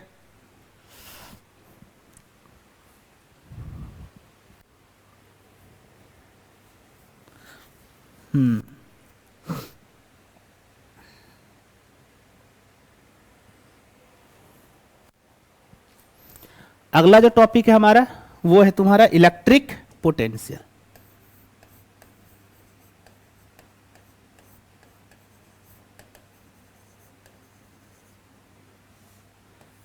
इलेक्ट्रिक पोटेंशियल को हम लोग डिनोट करते हैं V से। ठीक है, क्या होता है इलेक्ट्रिक पोटेंशियल, सबसे पहले हम ये जानने की कोशिश करेंगे। ठीक है, मान लो कि तुम्हारे पास दो चार्ज है Q1 और इसको मान लेता हूं Q0। चलिए काम करो, इसको Q नाम दे देता हूं और इसको नाम दे देता हूं Q0। इस पॉइंट को मैं नाम दे देता हूं B और इस पॉइंट को नाम दे देता हूं मैं A। ठीक है, अच्छा एक चीज बताओ कि अगर ये दोनों पॉजिटिव चार्ज हुआ तो ये Q क्या करेगा, इसको रिपेल करेगा Q0 को, और ये Q0 क्या करेगा, Q को भी रिपेल करेगा। इसका मतलब ये एक दूसरे से दूर जाएंगे तो दोनों के बीच में सेपरेशन क्या होगा, बढ़ेगा। ठीक है, यहां तक तो समझ में आ रहा है। या फिर ऐसा हो कि एक प्लस है और दूसरा माइनस है, तो फिर दोनों के बीच में फोर्स ऑफ अट्रैक्शन लगेगा, तो फिर एक दूसरे के पास आएंगे। मतलब दूर जाने का रीजन और पास आने का रीजन क्या है, इनके बीच का लगने वाला इलेक्ट्रोस्टैटिक फोर्स। ठीक है, बट मैं बोलता हूं कि तुम इस फोर्स को इग्नोर करो थोड़ी देर के लिए, तुम भूल जाओ कि इनके बीच में इलेक्ट्रोस्टैटिक फोर्स लग भी रहा है। ठीक है, मैं तुमको बोलता हूं कि तुम इसको उठाकर यहां से ऐसे लाओ A तक, B से उठा के कहां लाना है, A तक। अगर तुम इसको उठा के लाते हो तो कुछ ना कुछ वर्क करोगे, तुम अपना खुद का फोर्स लगा रहे हो। ठीक है, जैसे समझने के लिए समझो कि अगर ये प्लस है, ये भी प्लस है, तो ये इसको क्या करेगा, रिपेल करेगा इधर की ओर। बट तुम क्या कर रहे हो, इस B को उठा के यहां पर ला रहे हो। ठीक है, अगर तुम इसको उठा के ला रहे हो तो तुम against the electrostatic force work कर रहे हो। ठीक है, समझ में आ रहा है? अच्छा मान लो कि ये अट्रैक्टिव फोर्स होता तो तुम इस क्या कहते हैं, अगर मान लो कि ये प्लस है और ये माइनस है तो इसको अट्रैक्ट कर रहा है, तो तुमको वर्क भी इसी डायरेक्शन में करना होगा। मतलब एक खुद ये वर्क कर रहा है, तुमको भी एक वर्क करना होगा। ठीक है, तो यहां पे जो तुम वर्क कर रहे हो वो कौन सा वर्क हो जाएगा, work done by external agent. Work done by external agent, यहां पे इलेक्ट्रोस्टैटिक फोर्स का वर्क नहीं लेना है, बेसिकली किसका लेना है, work done by external agent. ठीक है, तो इलेक्ट्रोस्टैटिक पोटेंशियल जो है वो हम लोग डिफाइन करते हैं डेल्टा V। डेल्टा V क्या क्या मतलब, चेंज इन इलेक्ट्रोस्टैटिक पोटेंशियल। हम लोग किसी एक पॉइंट का पोटेंशियल डिफाइन नहीं कर रहे, किसका डिफाइन कर रहे, चेंज इन इलेक्ट्रोस्टैटिक पोटेंशियल। वो डिफाइन होता है work done by external agent. इस चार्ज को कहां से कहां ला रहे हैं, B से A अपॉन कौन से चार्ज को ला रहे हैं, Q0 को। इसको हम लोग बोलते हैं पोटेंशियल डिफरेंस। कैसे डिफाइन किया, देखो एक बार और समझा देता हूं कि इस चार्ज को उठा के कहां तक ला रहे हैं, A तक। इसको उठा के इधर A तक ला रहे हैं। ठीक है, तो तो हम इसको लाने में कुछ ना कुछ वर्क किए होंगे। तो वर्क कौन कर रहा है? कोई एक्सटर्नल एजेंट कर रहा है, तो उसको हम लोग क्या बोलेंगे? Work done by external agent. कहां से? बी से ए तक जितना वर्क किया अपॉन जिस चार्ज पे वर्क किया। यहां पे किस पे वर्क कर रहा था? क्यू नॉट पे। इसी को क्या बोलते हैं हम लोग? Potential difference. अच्छा, पोटेंशियल डिफरेंस मतलब potential of A minus potential of B. तो हम लोग डेल्टा वी को क्या लिखेंगे? V A minus V B. हमेशा हम लोग डिफरेंस को क्या लिखते हैं? तुम पढ़े होगे ना भाई कि डेल्टा एक्स बराबर क्या होता है? X final minus x initial. उसी तरह से फाइनल पॉइंट ए है यहां पे और इनिशियल पॉइंट क्या है? बी। तो अगर मुझे चेंज इन पोटेंशियल लिखना हो तो हम क्या लिखेंगे? V A minus V B. ठीक है, तो अब बता एक्चुअल फॉर्मूला क्या निकल गया? डेल्टा वी बराबर V A minus V B, that is work done by external agent from bringing this charge from B to A upon जो भी चार्ज को मैं ला रहा हूं, ये कहलाएगा। ठीक है, तो हम लोग किसी एक पॉइंट का पोटेंशियल डिफाइन नहीं कर रहे हैं, हम लोग हमेशा पोटेंशियल डिफरेंस को डिफाइन करते हैं, मतलब दो पॉइंट के बीच के पोटेंशियल को डिफाइन करते हैं। क्लियर है यहां तक? अगर मान लो कि तुमको मैं ये बोलूं कि तुमको किसी एक पॉइंट का पोटेंशियल डिफाइन करना है, मान लो कि तुमको मैं बोल दूंगा define the potential at point A. ठीक है, तो कहीं ना कहीं तुमको बी का पोटेंशियल पता होना चाहिए। ठीक है, तो इस केस के लिए हम लोग क्या करते हैं कि एक रेफरेंस पॉइंट सेलेक्ट करते हैं और वो हमारा रेफरेंस पॉइंट कहां होता है? इंफिनिटी पे। रेफरेंस पॉइंट हम मान लेते हैं कि ये जो हमारा बी है ना वो कहां पे है? इंफिनिटी पे। और इंफिनिटी का जो पोटेंशियल है हम लोग उसको मानते हैं जीरो। क्या मानते हैं? जीरो। यहां पे इंफिनिटी पे कौन है? बी। तो बी का पोटेंशियल क्या हो जाएगा? जीरो। ठीक है, अगर ऐसा हुआ तो फिर हम क्या लिखेंगे? देखो, डेल्टा वी बराबर V A minus V B. तो वी ए तो डाल ही दो, वी बी का वैल्यू क्या हो जाएगा? जीरो। बराबर क्या हो जाएगा? Work done by external agent. कहां से लाने से? इंफिनिटी से लाकर कहां तक रखेंगे? पॉइंट ए तक अपॉन चार्ज क्यू नॉट, क्योंकि हमने इस बी पॉइंट को कहां शिफ्ट कर दिया? इंफिनिटी पे। क्लियर है यहां तक? तो अगर तुमको किसी एक पॉइंट का पोटेंशियल डिफाइन करना है तो दूसरे पॉइंट का पोटेंशियल तुमको नोन होना चाहिए, और बाय डिफॉल्ट हमारे लिए वो दूसरा पॉइंट क्या होता है? इंफिनिटी। और हम इंफिनिटी के पोटेंशियल को क्या लेते हैं? जीरो। समझ में आया यहां तक?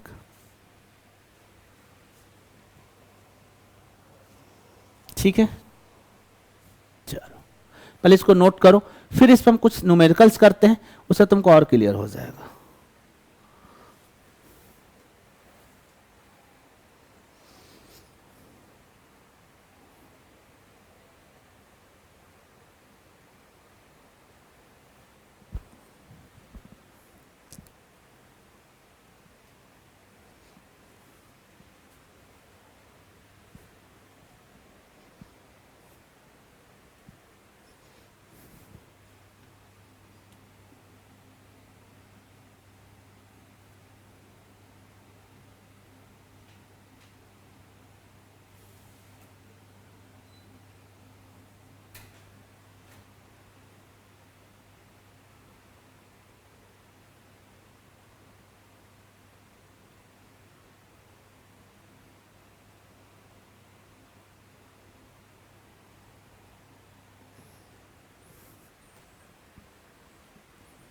चलो हो गया।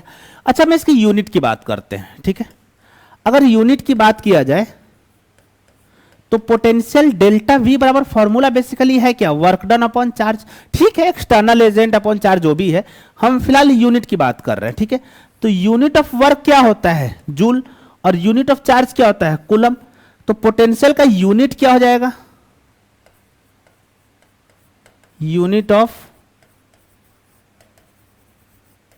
पोटेंशियल वो हो जाएगा तुम्हारा जूल पर कूलम, और इसी को हम लोग बोलते हैं वोल्ट, और इसको डिनोट करते हैं कैपिटल वी से। क्लियर है? इसको हम लोग क्या बोलते हैं? वोल्ट। वोल्ट भी एक साइंटिस्ट का नाम था, उन्हीं के नाम पे रखा हुआ है ये सब चीजें।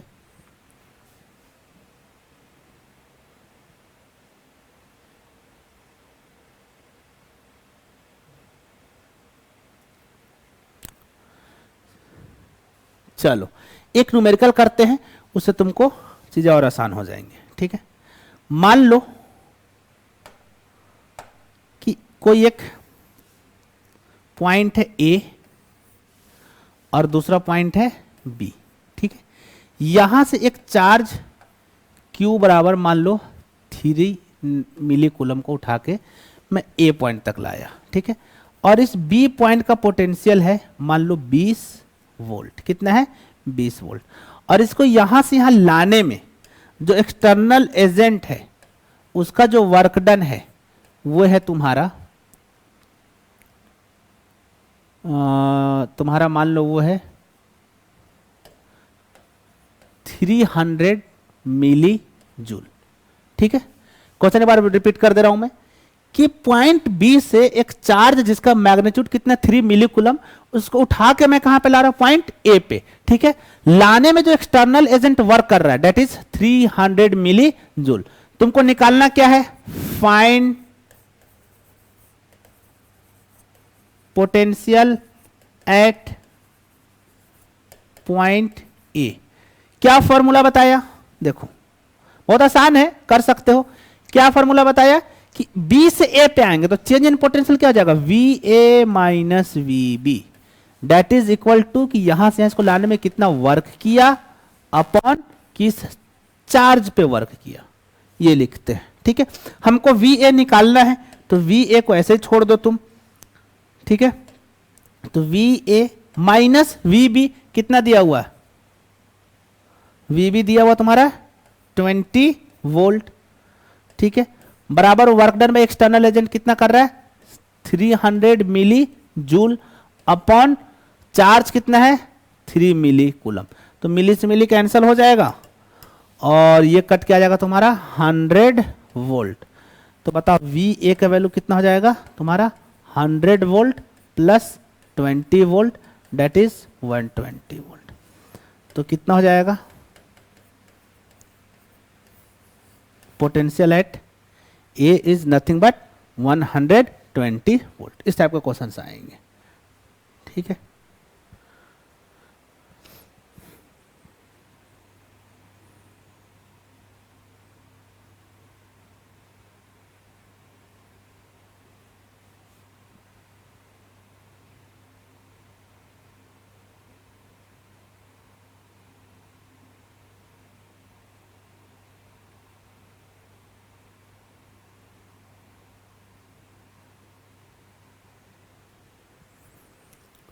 हो गया यहां तक। चलो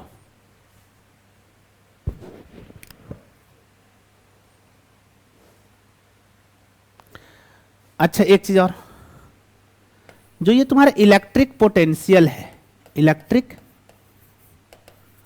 पोटेंशियल, हमने इसका यूनिट क्या देखा? जूल पर कूलम दैट इज नथिंग, क्या होता है वो? वोल्ट।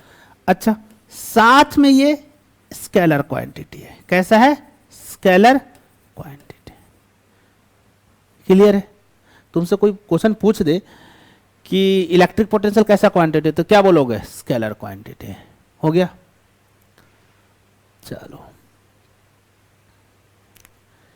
अभी तक हमने जो भी पढ़ा वो था तुम्हारा बेसिक ऑफ चार्ज, कि चार्ज कैसे बिहेव करता है। ठीक है, चार्ज क्या क्या बनाता है। हमने देखा कि चार्ज इलेक्ट्रिक फील्ड भी बना सकता है, चार्ज मैग्नेटिक फील्ड भी बना सकता है, और चार्ज जो है एनर्जी को रेडिएट भी कर सकता है। ठीक है, और फिर हमने देखा कि दो चार्ज आपस में क्या क्या कर सकते हैं। तो हमने देखा कि दो चार्ज आपस में एक दूसरे को रिपेल कर सकता है, दो चार्ज आपस में एक दूसरे को अट्रैक्ट कर सकता है। एक चार्ज क्या करता है? अपने आसपास एक फील्ड बनाता है, उस फील्ड में अगर उसी के जैसा कोई दूसरा चार्ज आए तो उस पर क्या लगता है? फोर्स लगता है। अच्छा, साथ में एक जो चार्ज है अपने आसपास एक इलेक्ट्रिक पोटेंशियल का रीजन बनाता है, जिसको हमने पढ़ा कि क्या होता है? Work done by external agent divided by जिस चार्ज को मैं ब्रिंग कर रहा हूं ए बी पॉइंट से ए पॉइंट तक। ठीक है, हमने ये चीज देखा। ये सब चीजें जरूरी था हमें इस चैप्टर को पढ़ने के लिए, और हमारा मेन चैप्टर का नाम क्या था? इलेक्ट्रिसिटी। ठीक है, तो अब हम ये सब बेसिक को यूज करेंगे। अब आगे डिफाइन करेंगे कि करंट होता क्या है। ठीक है, करंट होता क्यों है, करंट फ्लो कहां से कहां करता है और साथ में कि करंट फ्लो करता क्यों है। अब मैं तुमको बोलूंगा कि जो करंट फ्लो करता ड्यू टू पोटेंशियल डिफरेंस, अब तुमको यही नहीं पता है कि पोटेंशियल डिफरेंस होता क्या है, तो फिर तुम इस रीजन को समझ ही नहीं पाओगे कि करंट फ्लो कर रहा है, क्यों कर रहा है। ठीक है, तो इसलिए हम तुमको ये सारी चीजें समझाया पहले। ठीक है, तो अब अपना हेडिंग डालो, लिखो करंट, जो हमारा मेन टॉपिक है। ठीक है,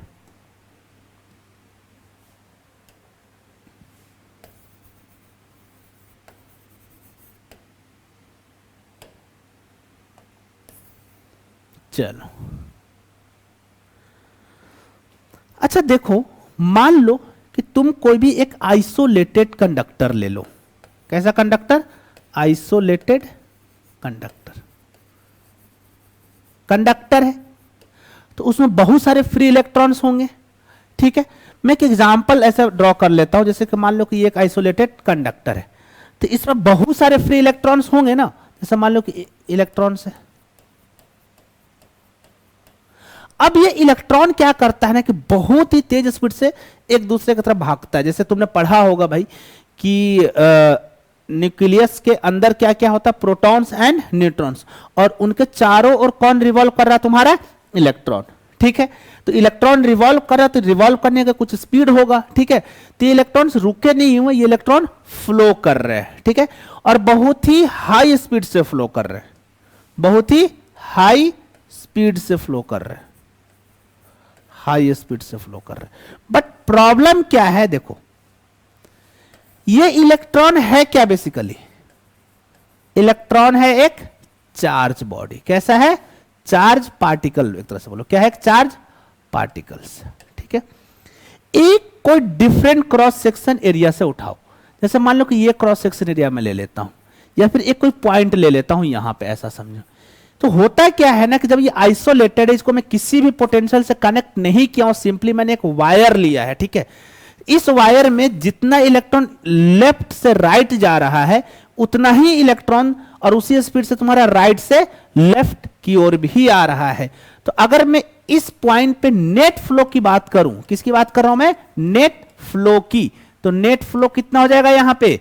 0। इसलिए तुमको इसका कोई भी इफेक्ट नहीं दिखता है, वरना तुम बोल सकते थे कि सर चार्ज है ही, चार्ज लेफ्ट से राइट जा ही रहा है, तो चार्ज के फ्लो को ही तो हम लोग करंट बोलते हैं ना, तो फिर इसमें नॉर्मल कंडक्टर में भी करंट क्यों नहीं है? तो उसका मेन रीजन क्या है कि किसी भी एक क्रॉस सेक्शन से जितना चार्ज तुम्हारा लेफ्ट से राइट जा रहा है उतना ही चार्ज तुम्हारा राइट से लेफ्ट की ओर भी जा रहा है। क्लियर है? इसलिए उसका नेट इफेक्ट क्या दिखता है? 0। क्लियर है यहां तक? बट देखो प्रॉब्लम क्या होगा कि जैसे ही इस कंडक्टर को मैंने क्या किया कि एक बैटरी से कनेक्ट कर दिया। अभी हम पढ़ेंगे कि बैटरी क्या करता है।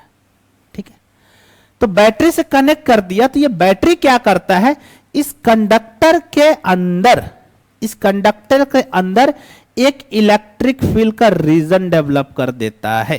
क्या करता है? इलेक्ट्रिक फील्ड का एक रीजन डेवलप कर देता है। ऐसे मतलब क्या हुआ कि इस कंडक्टर में एक इलेक्ट्रिक फील्ड आ गया। ठीक है, अब मान लो कि तुम कोई भी एक चार्ज उठाओ, यहां पे इलेक्ट्रॉन है E, यहां पे एक इलेक्ट्रॉन है E। ठीक है, अब तुम सोचो कि इस E पे क्या लगेगा? लेफ्ट डायरेक्शन में एक फोर्स लगेगा। ऑब्वियस सी बात है भाई, अभी जस्ट हमने पढ़ा था कि इलेक्ट्रिक फील्ड E बराबर क्या होता है? Force upon charge Q। तो फोर्स बराबर क्या हो जाएगा? Q into electric field. यहां पे इलेक्ट्रिक फील्ड है तो उसके अपोजिट डायरेक्शन में, जिधर इलेक्ट्रिक फील्ड है उसके अपोजिट डायरेक्शन में इलेक्ट्रॉन पे क्या लगेगा? फोर्स, क्योंकि इलेक्ट्रॉन कैसा चार्ज है? नेगेटिव। अभी तक क्या हो रहा था कि सारे जो चार्ज थे ऐसे रेंडम मूव कर रहे थे। ठीक है, अच्छा एक चीज और, ये जो फ्री इलेक्ट्रॉन्स है, ये जो फ्री इलेक्ट्रॉन्स है, इसको हम लोग नाम देते हैं जिनको हम लोग बोलते हैं कंडक्शन इलेक्ट्रॉन्स। ठीक है, क्योंकि यही इलेक्ट्रॉन कंडक्ट कर रहे हैं। ठीक है, अच्छा यहां पर वापस आ जाओ। तो जैसे ही हमने यहां पे इलेक्ट्रिक फील्ड लगाया, तो इस इलेक्ट्रिक फील्ड की वजह से इस पे क्या लग रहा है? एक नेट फोर्स। तो उसके वजह से अब सारे इलेक्ट्रॉन क्या करेंगे? इधर की ओर भागेंगे जिधर इलेक्ट्रिक फील्ड है। ठीक है, तो क्या अभी भी नेट इफेक्ट जीरो होगा?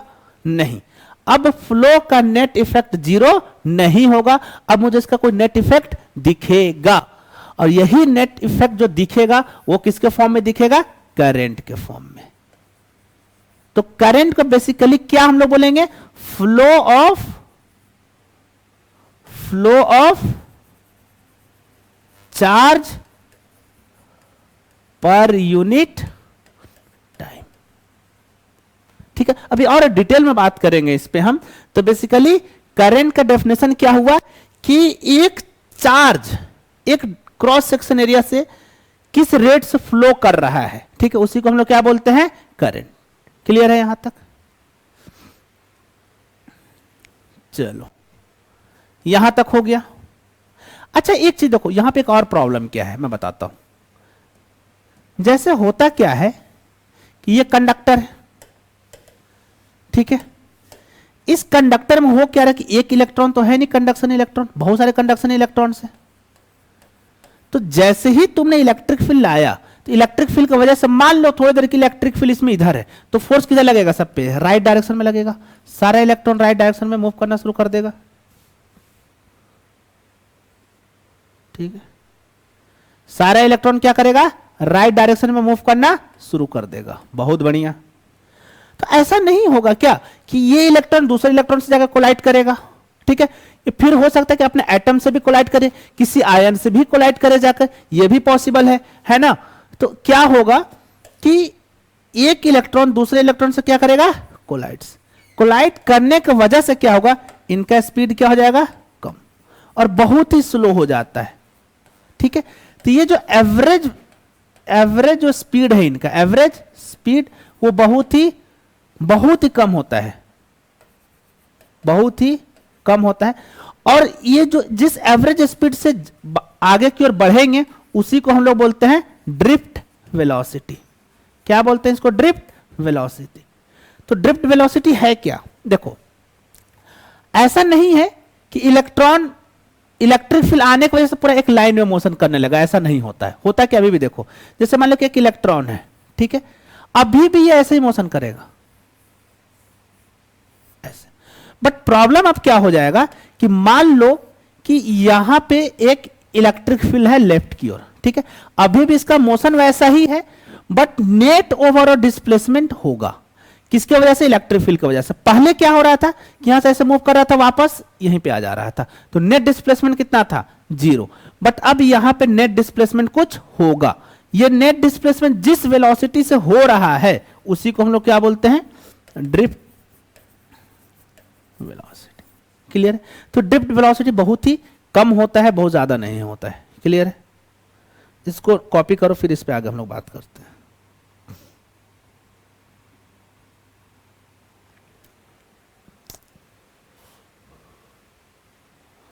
कॉपी करो इसको।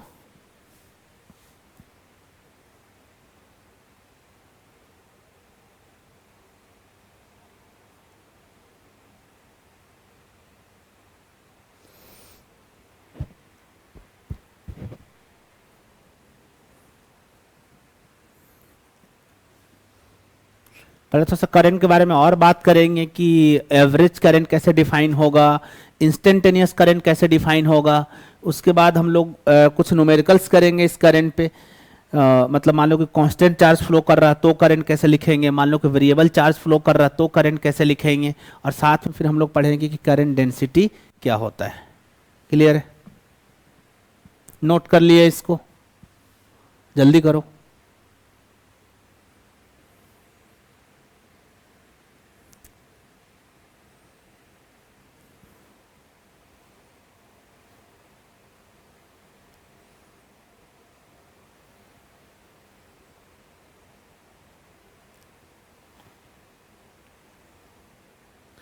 चलो, हो गया। तो करंट को हमने डिफाइन किया,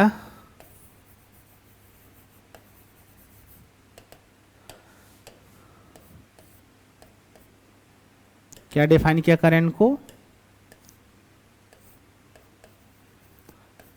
time rate flow of charge through a cross section area. Time rate flow of through, मतलब rate of flow of charge बोला था ना, तो किसके रेट से? टाइम का रेट लिया था, इसलिए मैंने टाइम रेट फ्लो देख लिया। ठीक है, मान लो कि ये क्रॉस सेक्शन एरिया है, कुछ छोटा सा क्रॉस सेक्शन एरिया ले लेते हैं। क्रॉस सेक्शन एरिया का क्या मतलब समझते हो? जैसे कि मान लो कि ये कंडक्टर है, ठीक है, तो कंडक्टर इस वाले सेक्शन से जितना चार्ज फ्लो कर रहा है, तो ये जो सेक्शन दिख रहा है इसी को हम लोग क्या बोलते हैं? Cross section area. ठीक है, मान लो कि इस क्रॉस सेक्शन एरिया से कुछ क्यू चार्ज फ्लो किया, ठीक है, और चार्ज को फ्लो करने में कुछ समय क्या लगा होगा? टी। तो करंट यहां से कैसे डिफाइन होगा? करंट, अब देखो कोई करंट, सबसे पहले एवरेज करंट को डिफाइन कर सकता है। तो एवरेज करंट क्या हो जाएगा भाई? एवरेज करंट हो जाएगा कि उस क्रॉस सेक्शन एरिया से कितना टोटल चार्ज फ्लो किया और टोटल टाइम कितना लगा। तो इसको हम लोग क्या बोलेंगे? Total charge flow upon total time, upon total time. अच्छा, टोटल चार्ज फ्लो को डेल्टा क्यू ले देता हूं और टोटल टाइम को डेल्टा टी। तो आई एवरेज का वैल्यू क्या निकल जाएगा? Delta Q over delta T.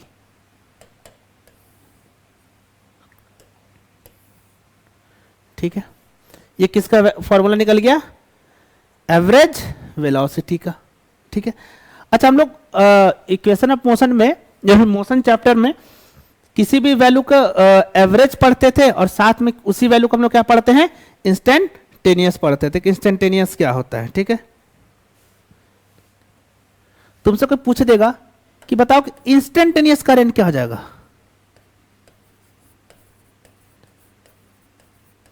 Instantaneous, आई इंस्टेंटेनियस। तो इंस्टेंटेनियस में क्या लेते हैं? टोटल चार्ज या स्मॉल चार्ज? Small charge. तो स्मॉल चार्ज को हम लोग किससे डिनोट करते हैं? D Q. तो ये क्या हो जाएगा? D Q over D T. ठीक है, तो अगर तुमको इंस्टेंटेनियस करंट निकालना आई इंस्टेंटेनियस, तो तुम लिखना D Q over D T. Clear है यहां तक? चलो इसको नोट करो पहले, फिर हम बात करते हैं कि इसका यूनिट क्या होगा, फिर इसके हम डायरेक्शन की भी बात करेंगे और आफ्टर दैट हम इस पर कुछ न्यूमेरिकल सॉल्व करेंगे।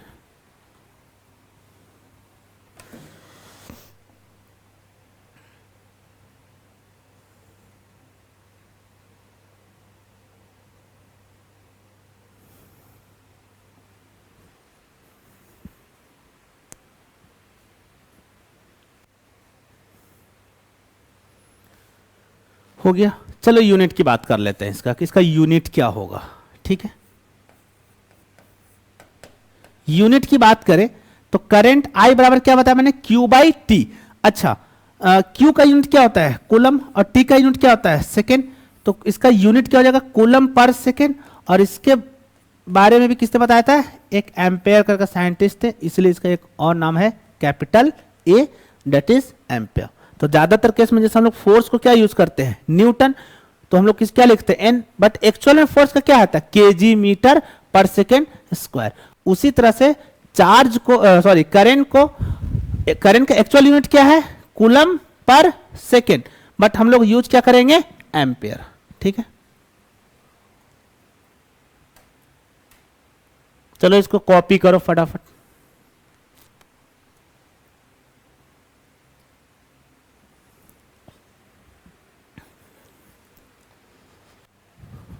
हो गया, चलो। अच्छा, बहुत ही कंफ्यूजन होता है बच्चों को।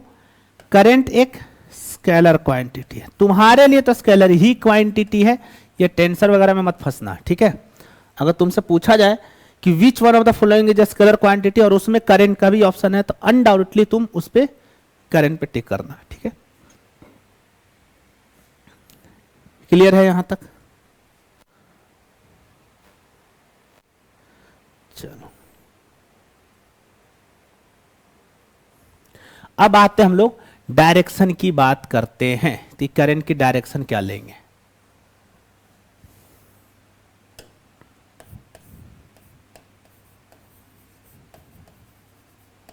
Direction of current. क्या डायरेक्शन होगा करंट का, ठीक है। जो कन्वेंशनल तरीका है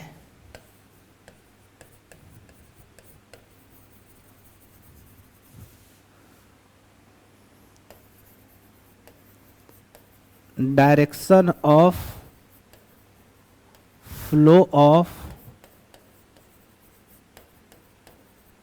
पॉजिटिव चार्ज, ठीक है, is the direction of current. मतलब क्या कि जिधर भी एक कंडक्टर में पॉजिटिव चार्ज फ्लो कर रहा है उसी डायरेक्शन को हम लोग क्या लेंगे, डायरेक्शन ऑफ करंट। जैसे मान लो कि एक पॉजिटिव चार्ज ये सर,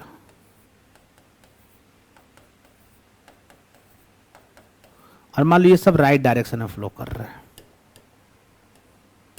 किधर फ्लो कर रहा है, राइट की ओर।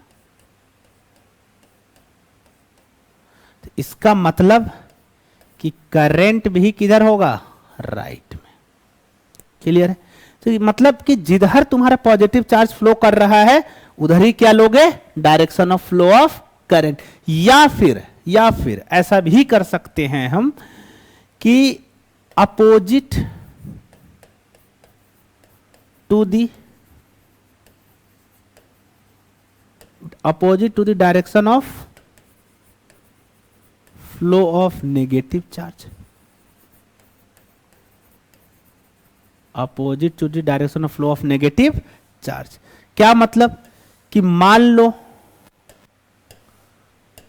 कि इसमें नेगेटिव चार्ज है ढेर सारा, और कोई अब नेगेटिव चार्ज फ्लो कर रहा है, नेट फ्लो है नेगेटिव चार्ज का, ठीक है। तो अगर तुमसे यहां पे पूछा जाए तो मान लो कि इलेक्ट्रॉन राइट डायरेक्शन में फ्लो कर रहा है, किधर फ्लो कर रहा है, राइट डायरेक्शन। तो यहां पे जो तुम्हारा करंट होगा वो किधर होगा, लेफ्ट डायरेक्शन में। मतलब अगर तुमको पॉजिटिव चार्ज के मोशन से डिसाइड करना है कि करंट किधर होगा, तो जिधर तुम्हारा प्लस चार्ज बह रहा है उधर ही करंट होगा। और अगर नेगेटिव चार्ज से डिसाइड करना है तो जिधर नेगेटिव चार्ज आ रहा है उधर क्या होगा, तुम्हारा करंट। क्लियर है यहां तक? और देखो ये चीजें तुम फॉर्मूला से भी देख सकते हो कि करंट का डेफिनेशन क्या है, I बराबर D Q by D T या फिर क्यू बाई टी। तो अगर तुम्हारा मान लो कि चार्ज पॉजिटिव है तो करंट भी क्या होगा, पॉजिटिव ही होगा। पॉजिटिव का मतलब क्या कि सेम डायरेक्शन में होगा। देखो I बराबर क्या है, D Q over D T. अगर चार्ज पॉजिटिव है तो करंट भी क्या होगा, पॉजिटिव। इसका मतलब कि अगर पॉजिटिव चार्ज इधर फ्लो कर रहा है तो करंट भी इधर ही फ्लो करेगा। और अगर इसी फॉर्मूला से देखो कि I बराबर क्या है, D Q by D T. अगर Q तुम्हारा नेगेटिव निकला तो I ऑटोमेटिकली क्या हो जाएगा, minus D Q by D T. मतलब क्या कि जिधर नेगेटिव चार्ज जा रहा है उसके जस्ट माइनस डायरेक्शन में क्या होगा, करंट। बहुत इजी है, ऐसा कुछ बहुत रॉकेट साइंस नहीं है इसमें, इजी है, ठीक है।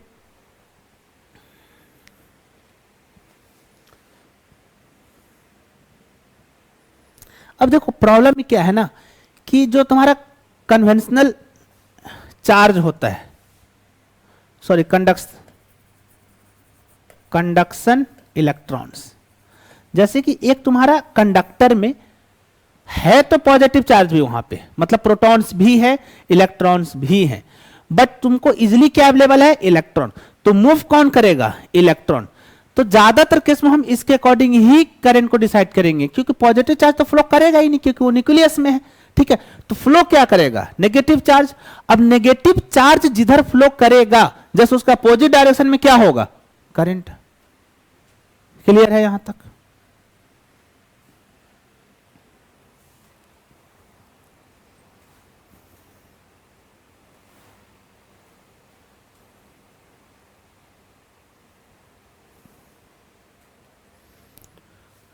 चलो अब ऐसा समझो कि तुम्हारे पास दो कंडक्टर, तीन कंडक्टर ऐसा समझो, एक ये,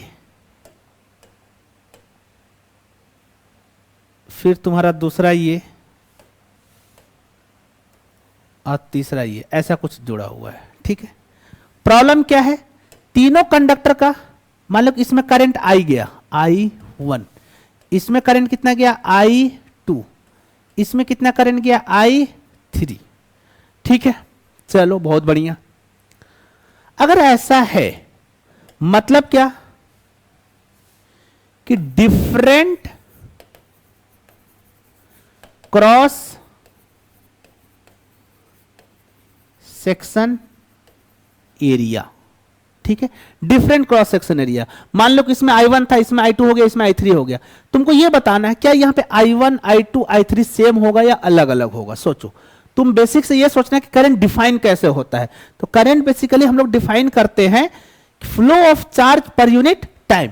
अगर तुम सोचो कि यहां से अगर 10 कूलम चार्ज आया एक सेकंड, यहां पे भी कितना आएगा 10 कूलम, यहां पे भी कितना आएगा 10 कूलम, तो हर एक क्रॉस सेक्शन एरिया से नंबर ऑफ चार्ज तो सेम ही फ्लो कर रहा है सेम टाइम में। इसका मतलब क्या हुआ कि ये जो तीनों I1 बराबर I2 बराबर I3, करंट क्या होगा सेम। याद करो फ्लूइड वाले केस में तुमको मैं पढ़ाया था ना, मान लो कि यहां पे कुछ फ्लूइड गया V1 स्पीड से, यहां पे कुछ फ्लूइड गया V2 स्पीड से। तो मैंने बोला था कि अगर मान लो कि एक क्रॉस सेक्शन एरिया है, इसका क्रॉस सेक्शन एरिया A1 नाम ले लो और इसका क्रॉस सेक्शन एरिया A2 नाम दे दो। मैंने बोला था कि जितना पानी एक सेकंड में अंदर जाएगा उतना ही पानी बाहर निकलेगा भाई, सेम कंसेप्ट है यहां पे भी। तो rate of flow of water क्या बताया था मैं, A1 इंटू V1, वहां पर रेट ऑफ फ्लो क्या आ जाएगा V2 into A2, V2 into A2, ये दोनों क्या था बराबर, जिसको हम लोग क्या बोलते थे equation of continuity. Same concept यहां पे। ठीक है, अच्छा तो फिर अलग क्या होगा, सोचो यहां पे एक क्रॉस सेक्शन एरिया से विद इन सेकंड में जितना पानी गया उतना ही पानी बाहर निकला, तो लेकिन पानी का फिर अलग क्या होगा फ्लो, तो ठीक है यहां पे वेलोसिटी अलग अलग है, तो अलग देखो क्या होगा यहां पे कि यहां पे जो पानी का डेंसिटी होगा और यहां पे जो पानी का डेंसिटी होगा वो क्या होगा अलग। उसी तरह से यहां पे जो करंट है, यहां पे जो करंट है और यहां पे भी करंट है वो क्या होगा सेम। तो फिर अलग क्या होगा, अलग होगा हर एक क्रॉस सेक्शन एरिया में करंट डेंसिटी। यहां पे जो करंट डेंसिटी होगा, करंट डेंसिटी क्या हो जाएगा यहां पे। अच्छा एक बात और बताओ, करंट फ्लो किस में कर रहा है एरिया में। अगर डेंसिटी याद करो तो डेंसिटी हम तुम लोग को बताया था ना, तीन तरह का डेंसिटी हो सकता है कि something by length, something by area, something by volume. मतलब लीनियर डेंसिटी, एरियल डेंसिटी और वॉल्यूम डेंसिटी। यहां पे करंट किसमें फ्लो कर रहा है एरिया में। ठीक है, तो यहां पे हम लोग जो डेंसिटी डिफाइन करेंगे वो कौन सा होगा एरिया वाला। क्लियर है, तो यहां पे एक हम नया टर्म डिफाइन करेंगे जो कि होगा तुम्हारा करंट डेंसिटी, और जिसको कि हम लोग डिनोट करते हैं जे से। अब बोलोगे कि सर इंपल्स को भी जे से डिनोट किए थे, तो कोई बड़ी चीज नहीं है, तुमको इस दिमाग में रखना है इस बात को कि जे से हम लोग इंपल्स को भी डिनोट किए थे और जे से हम लोग करंट को भी, सॉरी करंट डेंसिटी को भी डिनोट करेंगे। क्लियर है यहां तक।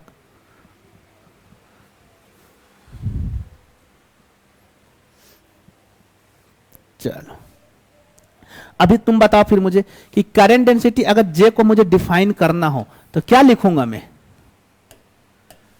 जे बराबर क्या हो जाएगा करंट अपॉन एरिया, मान लो यहां पे एरिया एस है, या फिर चलो तुम्हारे मानने के लिए एरिया ए लिख देता हूं। ठीक है, अच्छा एक चीज और, करंट डेंसिटी एक वेक्टर क्वांटिटी है। बोलोगे सर ये क्या बात हो गई कि करंट तो स्केलर क्वांटिटी था बट एरिया कैसा क्वांटिटी है वेक्टर क्वांटिटी, जो कि मैं तुमको पहले भी ही पढ़ा रखा हूं कि area is a vector quantity. ठीक है, तो फिर बोलोगे कि सर अगर करंट डेंसिटी वेक्टर क्वांटिटी है तो करंट डेंसिटी का डायरेक्शन क्या लेंगे हम। तो देखो ये मान लो वायर है और इस वायर से ऐसे करंट फ्लो कर रहा है, मान लो ऐसे। ठीक है, तो करंट डेंसिटी इस पॉइंट पे जो होगा ना वो होगा ये जो क्रॉस सेक्शन एरिया इसके perpendicular, perpendicular to the cross section area.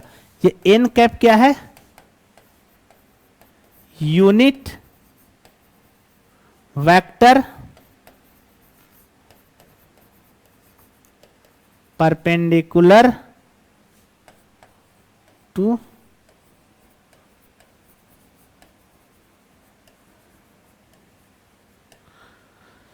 N cap is basically unit vector perpendicular to cross section area. Clear है? अगर मान लो कि अगर क्रॉस सेक्शन एरिया कांस्टेंट है, क्रॉस सेक्शन एरिया जो है वो है तुम्हारा कांस्टेंट।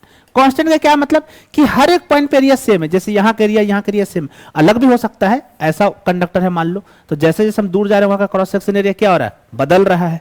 ठीक है, तो जब भी अगर क्रॉस सेक्शन एरिया सेम है तो फिर हम लोग जो करंट आई है हम लोग उसको लिखते हैं J vector dot of A vector. ये एक्चुअल हो गया डेफिनेशन। देखो तुम्हें यहां पे मैं करंट किसी और तरीके से डिफाइन किया, ठीक है, अभी मैं तुमको बहुत सारी चीजें नहीं बता सकता क्योंकि तुमको लिमिटेड ही पढ़ना है। ठीक है, वरना यहाँ पे इलेक्ट्रिक फील्ड वगैरह का भी फंक्शन आता है यहाँ पे, फिर हम लोग ड्रिफ्ट वेलोसिटी भी लिखते हैं, तो उससे और क्लियरिटी आता है कि ये करंट डेंसिटी वेक्टर क्यों वेक्टर क्वांटिटी है और वो कैसे करंट पे डिपेंड करता है। बट तुम्हारा इससे काम चल जाएगा, तुमको इससे डिटेल नहीं जाना है। ठीक है, तुमसे अगर बेसिकली कोई पूछेगा कि व्हाट इज करंट डेंसिटी, तो सिंपली बोलना current per unit area and current density is a vector quantity. इस बात को लिख लेना। ठीक है, current density is a vector quantity. Clear है? करंट डेंसिटी कैसा क्वांटिटी होता है, वेक्टर क्वांटिटी। अच्छा तुमसे कोई यूनिट पूछ ले तो सिंपल है, इसमें भी घबराना नहीं है। करंट डेंसिटी है क्या, करंट अपॉन एरिया, करंट का यूनिट क्या है एम्पियर और एरिया का यूनिट क्या है मीटर स्क्वायर। ये हो जाएगा ए एम के पावर -2। अच्छा एक चीज तुमको मैं बता दूं, जैसे कि तुम सबने डायमेंशनल फॉर्मूला के बारे में सुना होगा, जो कि हम निकालते भी थे, डायमेंशनल फॉर्मूला याद करो। तो डायमेंशनल फॉर्मूला में हम लोग मास को डिनोट करते थे कैपिटल एम से, लेंथ को डिनोट करते थे कैपिटल एल से, और टाइम को डिनोट करते थे कैपिटल टी से।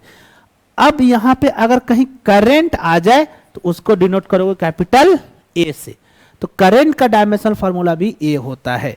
अगर तुम इसका यहां पे डायमेंशनल फार्मूला लिखना चाहो, कि मैं तुमसे पूछ दूं कि find dimensional formula of, find dimensional formula of current density, current density, तो क्या यूनिट है, एम्पेयर पर मीटर स्क्वायर। तो इसको लिखोगे तुम m के पावर 0, l के पावर -2, t के पावर 0 और a के पावर 1। क्योंकि यहाँ पे मास है 0 है, लेंथ कितना है 10 पावर m के पावर -2 मतलब l के पावर -2, टाइम भी नहीं है और करंट का a है। ऐसा मत कर देना कि करंट तो सर होता है कूलम अपॉन सेकेंड और ये हो जाएगा मीटर का पावर -2, तो फिर कूलम का क्या लिखोगे।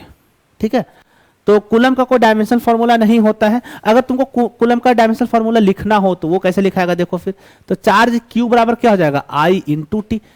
अगर तुमको ये बात नहीं समझ में आ रहा तो इसे देखो, I बराबर क्या होता है Q बाई टी, तो Q बराबर क्या हो जाएगा I इंटू टी। और I का डायमेंशनल फार्मूला देखो क्या आ जाता है, एम्पेयर और टाइम का T और बाकी सबका 0 रख दो, M का 0 और L का 0। क्लियर है? This is how you can write the dimensional formula of current and charge and the current density. Clear है? इसको फटाफट कॉपी करो तुम लोग पहले,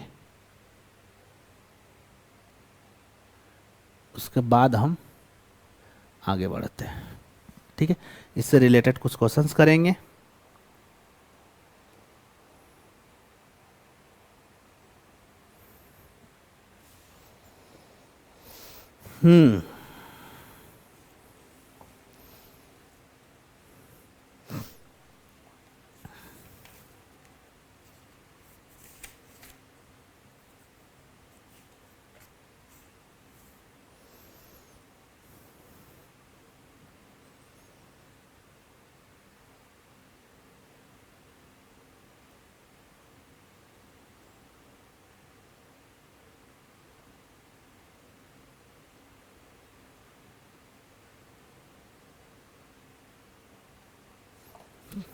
चलो देखो, एक क्वेश्चन बताता हूँ इसमें कैसे क्वेश्चन आएंगे। देखो बहुत बेसिक सा क्वेश्चन तो हम नहीं करेंगे, तुम ये मत सोचना कि मैं तुमको इस टाइप का क्वेश्चन करवाऊंगा कि एक कंडक्टर है सर, मान लो कि इसमें से तुम्हारा 10 कूलम चार्ज जा रहा है t बराबर 2 सेकेंड में, तो बताओ करंट कितना हो जाएगा। तो I बराबर क्या हो जाएगा, चार्ज 10 कूलम हो गया, चार्ज कितना हो गया 10 कूलम, और टाइम हो गया 2 सेकेंड, तो करंट हो जाएगा 5 एम्पियर।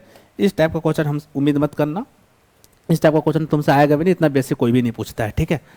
अब समझो क्वेश्चन क्या है कि मान लो कि मैं बोलता हूँ कि एक हाइड्रोजन ट्यूब है, अभी तुम हाइड्रोजन ट्यूब नहीं जानते हो, तो एक फिलहाल ऐसा समझो कि कुछ ऐसा ट्यूब जैसा है, ठीक है। और इसमें क्या बोल रहा है कि एक कोई भी क्रॉस सेक्शन एरिया से, मान लो कि एक क्रॉस सेक्शन एरिया में ले लेता हूँ कुछ ऐसा, ठीक है। मैं बोलता हूँ कि इस क्रॉस सेक्शन एरिया से कुछ प्रोटॉन्स इधर जा रहे हैं और कुछ इलेक्ट्रॉन्स इधर आ रहे हैं, ठीक है। मान लो कि तुमको दिया गया है कि इस क्रॉस सेक्शन एरिया से जो तुम्हारा प्रोटॉन जा रहा है, प्रोटॉन क्या है, नंबर ऑफ प्रोटॉन्स, और इधर क्या जा रहा है तुम्हारा इलेक्ट्रॉन्स, नंबर ऑफ इलेक्ट्रॉन्स। तो नंबर ऑफ जो प्रोटॉन्स है वो है तुम्हारा 1.0 इंटू 10⁻18। ये तुम्हारा क्वेश्चन जो तुम्हें नोट्स भेजा था मैं सुबह में उसमें भी है, ठीक है। और नंबर ऑफ इलेक्ट्रॉन जा रहा है 2.7 इंटू 10⁻18। अच्छा, इतना इलेक्ट्रॉन एक सेकेंड में जा रहा है, इन 1 सेकेंड, इन 1 सेकेंड। और सॉरी इतना प्रोटॉन, और इतना इलेक्ट्रॉन भी किस में जा रहा है 1 सेकेंड में। तो तुमको बताना है कि इस हाइड्रोजन ट्यूब से कितना करंट फ्लो करेगा, ठीक है। कॉमन सा है, बहुत इजी क्वेश्चन है, बहुत ज्यादा टफ नहीं है। तुम देखो ऐसा सोचो कि अगर सिर्फ, अच्छा प्रोटॉन कैसे चार्ज होता है पॉजिटिव, तो प्रोटॉन इधर बह रहा है, तो इसकी वजह से करंट भी किधर होगा राइट की ओर। अच्छा इलेक्ट्रॉन कैसे चार्ज होता है नेगेटिव, इलेक्ट्रॉन किधर बह रहा है लेफ्ट में, तो इसकी वजह से करंट किधर होगा राइट की ओर। मतलब दोनों की वजह से करंट क्या होगा राइट की ओर। अच्छा तुम ये भी जानते हो कि चार्ज ऑन प्रोटॉन और चार्ज ऑन इलेक्ट्रॉन का मैग्नीट्यूड क्या होता है सेम, तो जितना चार्ज प्रोटॉन में है उतना ही चार्ज इलेक्ट्रॉन में है। अच्छा दोनों की वजह से करंट किधर जा रहा है राइट की ओर, तो सिंपली बताओ आई बराबर क्या होता है Q बाई टी। Q क्या है नंबर ऑफ चार्ज, ठीक है। यहां पे क्या है तुम्हारा proton QP upon T plus QE upon T, simply add कर देंगे क्योंकि करंट का स्केलर क्वांटिटी है, वेक्टर का कुछ लफड़ा है ही नहीं इसमें, ठीक है।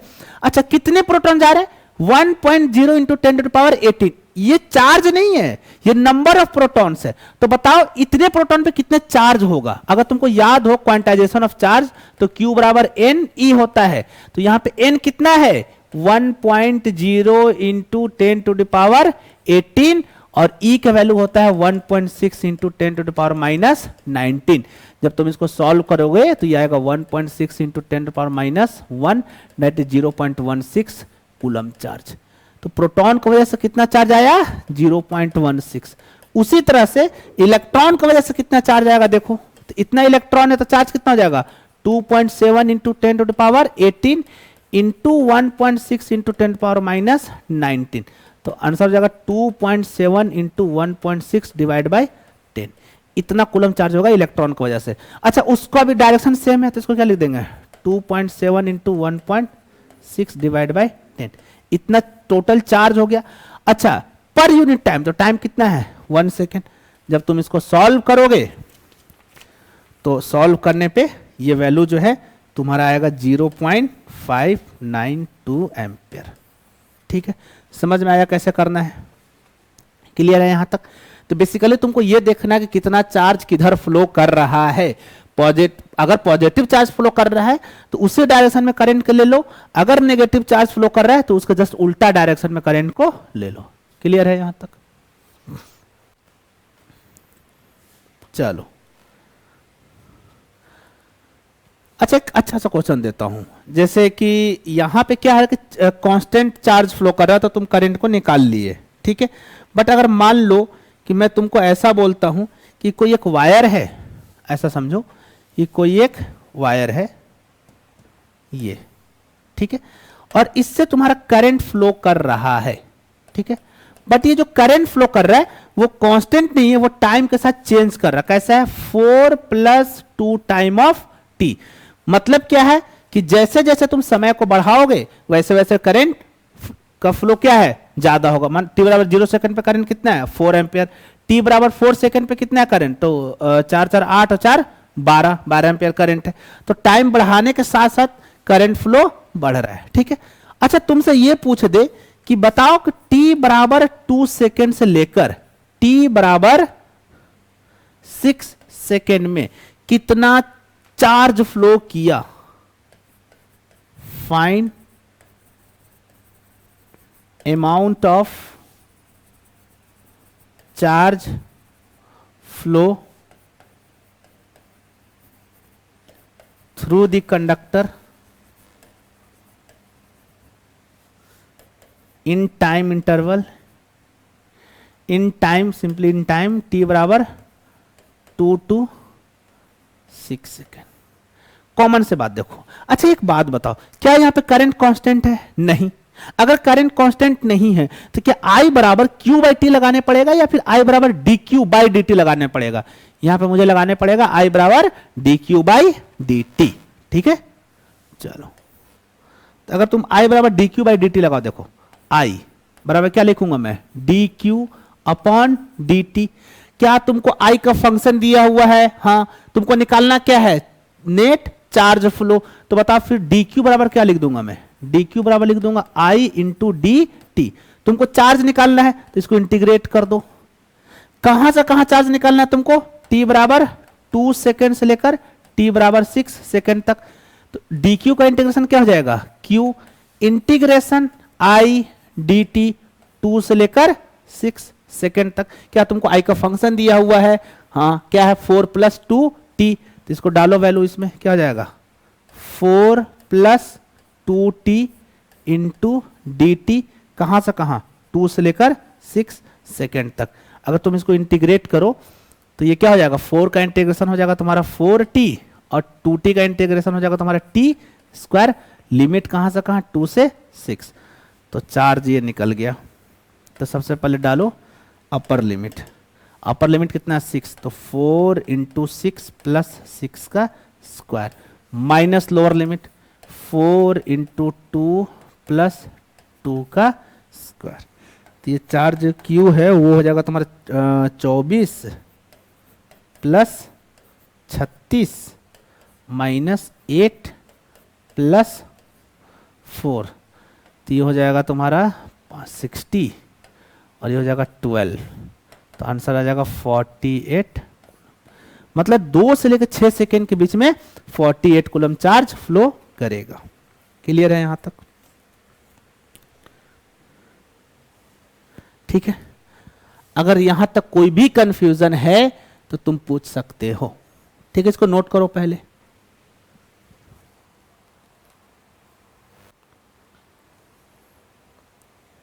अच्छा एक चीज देखो, अगर तुम इस वाले क्वेश्चन से देखो, इस वाले क्वेश्चन से, इस वाले क्वेश्चन में मैं बोलता हूं कि मान लो कि यहां से Q चार्ज फ्लो किया T टाइम में, तो करंट I बराबर क्या हो जाएगा? Q by T. बट अगर मैं बोलता हूं नहीं, यहां से N नंबर ऑफ चार्ज ऐसा फ्लो किया तो करंट I बराबर क्या हो जाएगा? N QT upon T. क्योंकि करंट तो सबके वजह से लोगे ना। मान लो कि मैं ऐसा बोलता हूं कि Q का वैल्यू है 2 कूलम, कि मतलब इस कंडक्टर से 2 कूलम चार्ज फ्लो कर रहा, और वैसा वैसा 20 चार्ज है, तो टोटल कितना हो जाएगा? 20 × 2 मतलब 40 कूलम चार्ज। और जितना समय में फ्लो कर रहा है अपॉन टाइम t डिवाइड कर देना, तो उसे क्या निकल जाएगा? तुम्हारा करंट। क्लियर है?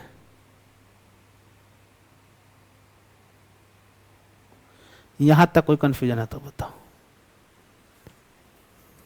चल, अच्छा एक क्वेश्चन जो कि जनरली बोला जाए तो कॉम्पिटिटिव में पूछते हैं उस टाइप के क्वेश्चन। ऐसा समझो, तुमने इसको नोट कर लिया ना?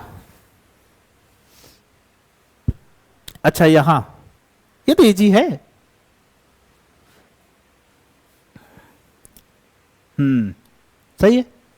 चलो, जो मैं तुमसे क्वेश्चन पूछने वाला हूं ऐसा समझो कि कोई एक चार्ज है, मान लो कोई Q चार्ज है, ठीक है, और वो सर्कुलर पाथ में रोटेट कर रहा है, ठीक है, तो भाई चार्ज तो फ्लो कर रहा है। अगर चार्ज फ्लो कर रहा है तो उसमें करंट होगा। तो तुमको ये बताना है। अच्छा, ये कांस्टेंट एंगुलर वेलोसिटी है, कितना कांस्टेंट एंगुलर वेलोसिटी ओमेगा। तो तुमसे अगर ये पूछ दे कि बताओ इस सर्कुलर कॉइल से कितना करंट फ्लो कर रहा है, ठीक है, ऐसा समझो। चलो मैं क्लॉकवाइज ले लेता हूं, कोई ऐसे दिक्कत नहीं है, बस डायरेक्शन बदल जाएगा, उससे कोई दिक्कत नहीं। सर ये देखने में अच्छा लगता है, ठीक है। अच्छा एक बात बताओ, करंट का अभी भी बेसिक डेफिनेशन क्या है? Q upon T. मैंने Q अपॉन टी यहां क्यों लिया? क्योंकि यहां पे कांस्टेंट एंगुलर जो ओमेगा है तुम्हारा क्या है? Constant angular velocity, constant angular velocity. अच्छा एक बात बताओ, यहां पे जो करंट निकलेगा कैसा करंट निकलेगा? एवरेज करंट निकलेगा। कैसा निकलेगा? एवरेज, ठीक है। अगर मुझे एवरेज करंट आई निकालना है, क्या निकालना? I average, I average. तो आई एवरेज क्या होता है? Total current upon total time, ठीक है। सॉरी, टोटल करंट लिख दिया मैं, गलत है। Total charge upon total time. एक काम करते हैं ना कि एक टाइम पीरियड के लिए चलते हैं।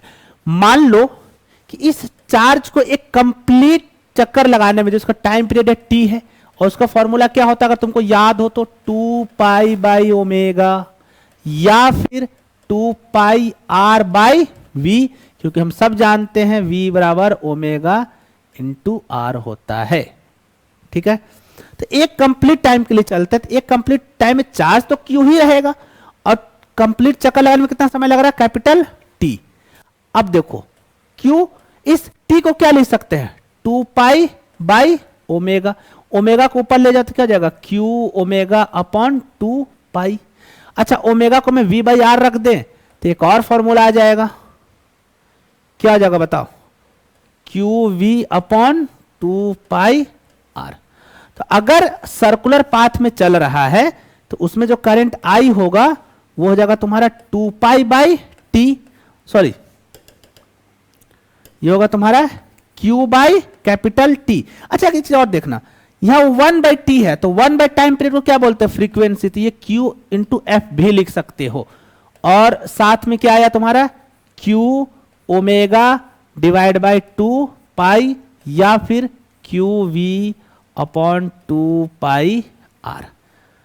This all are the list of formula जिससे कि तुम किसी भी सर्कुलर पाथ में अगर एक चार्ज फ्लो कर रहा है तो उसमें तुम करंट निकाल सकते हो। क्लियर है यहां तक?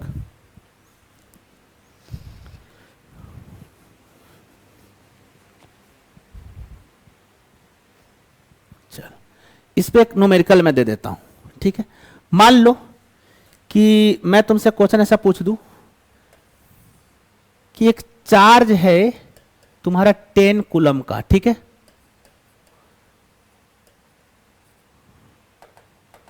ठीक है, और ऐसा है ये rotating in circular path with constant angular velocity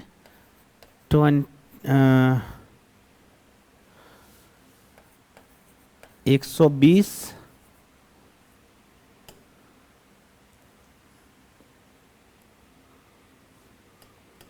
ऐसा समझो 120 अपॉन पाई रेवोल्यूशन पर मिनट, ठीक है।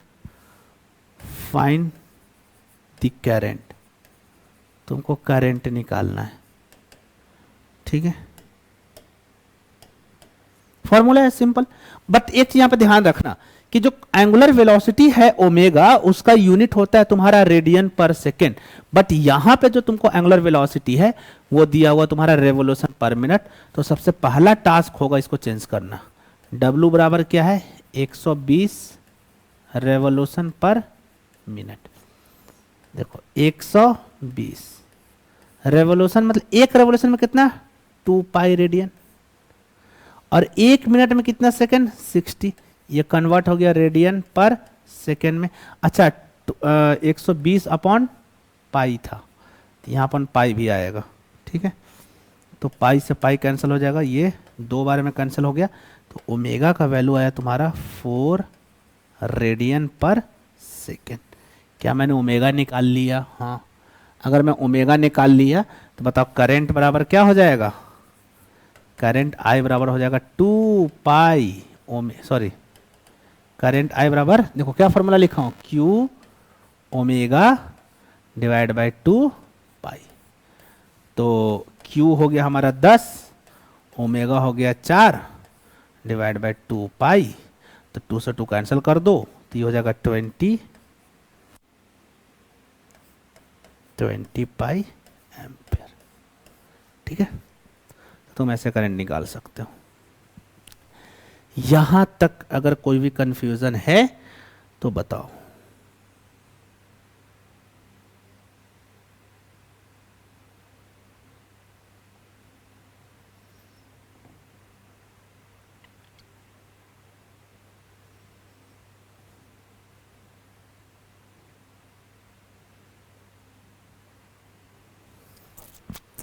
क्लियर है यहां तक?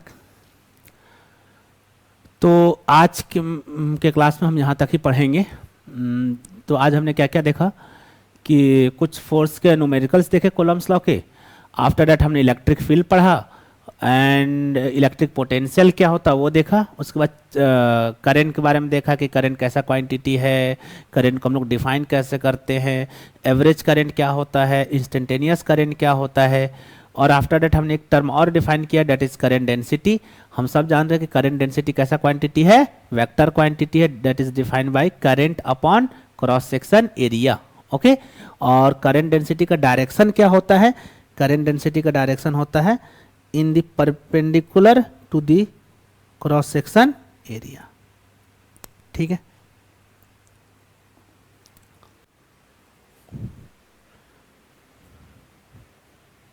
तो यहां तक ही रखते हैं, ठीक है।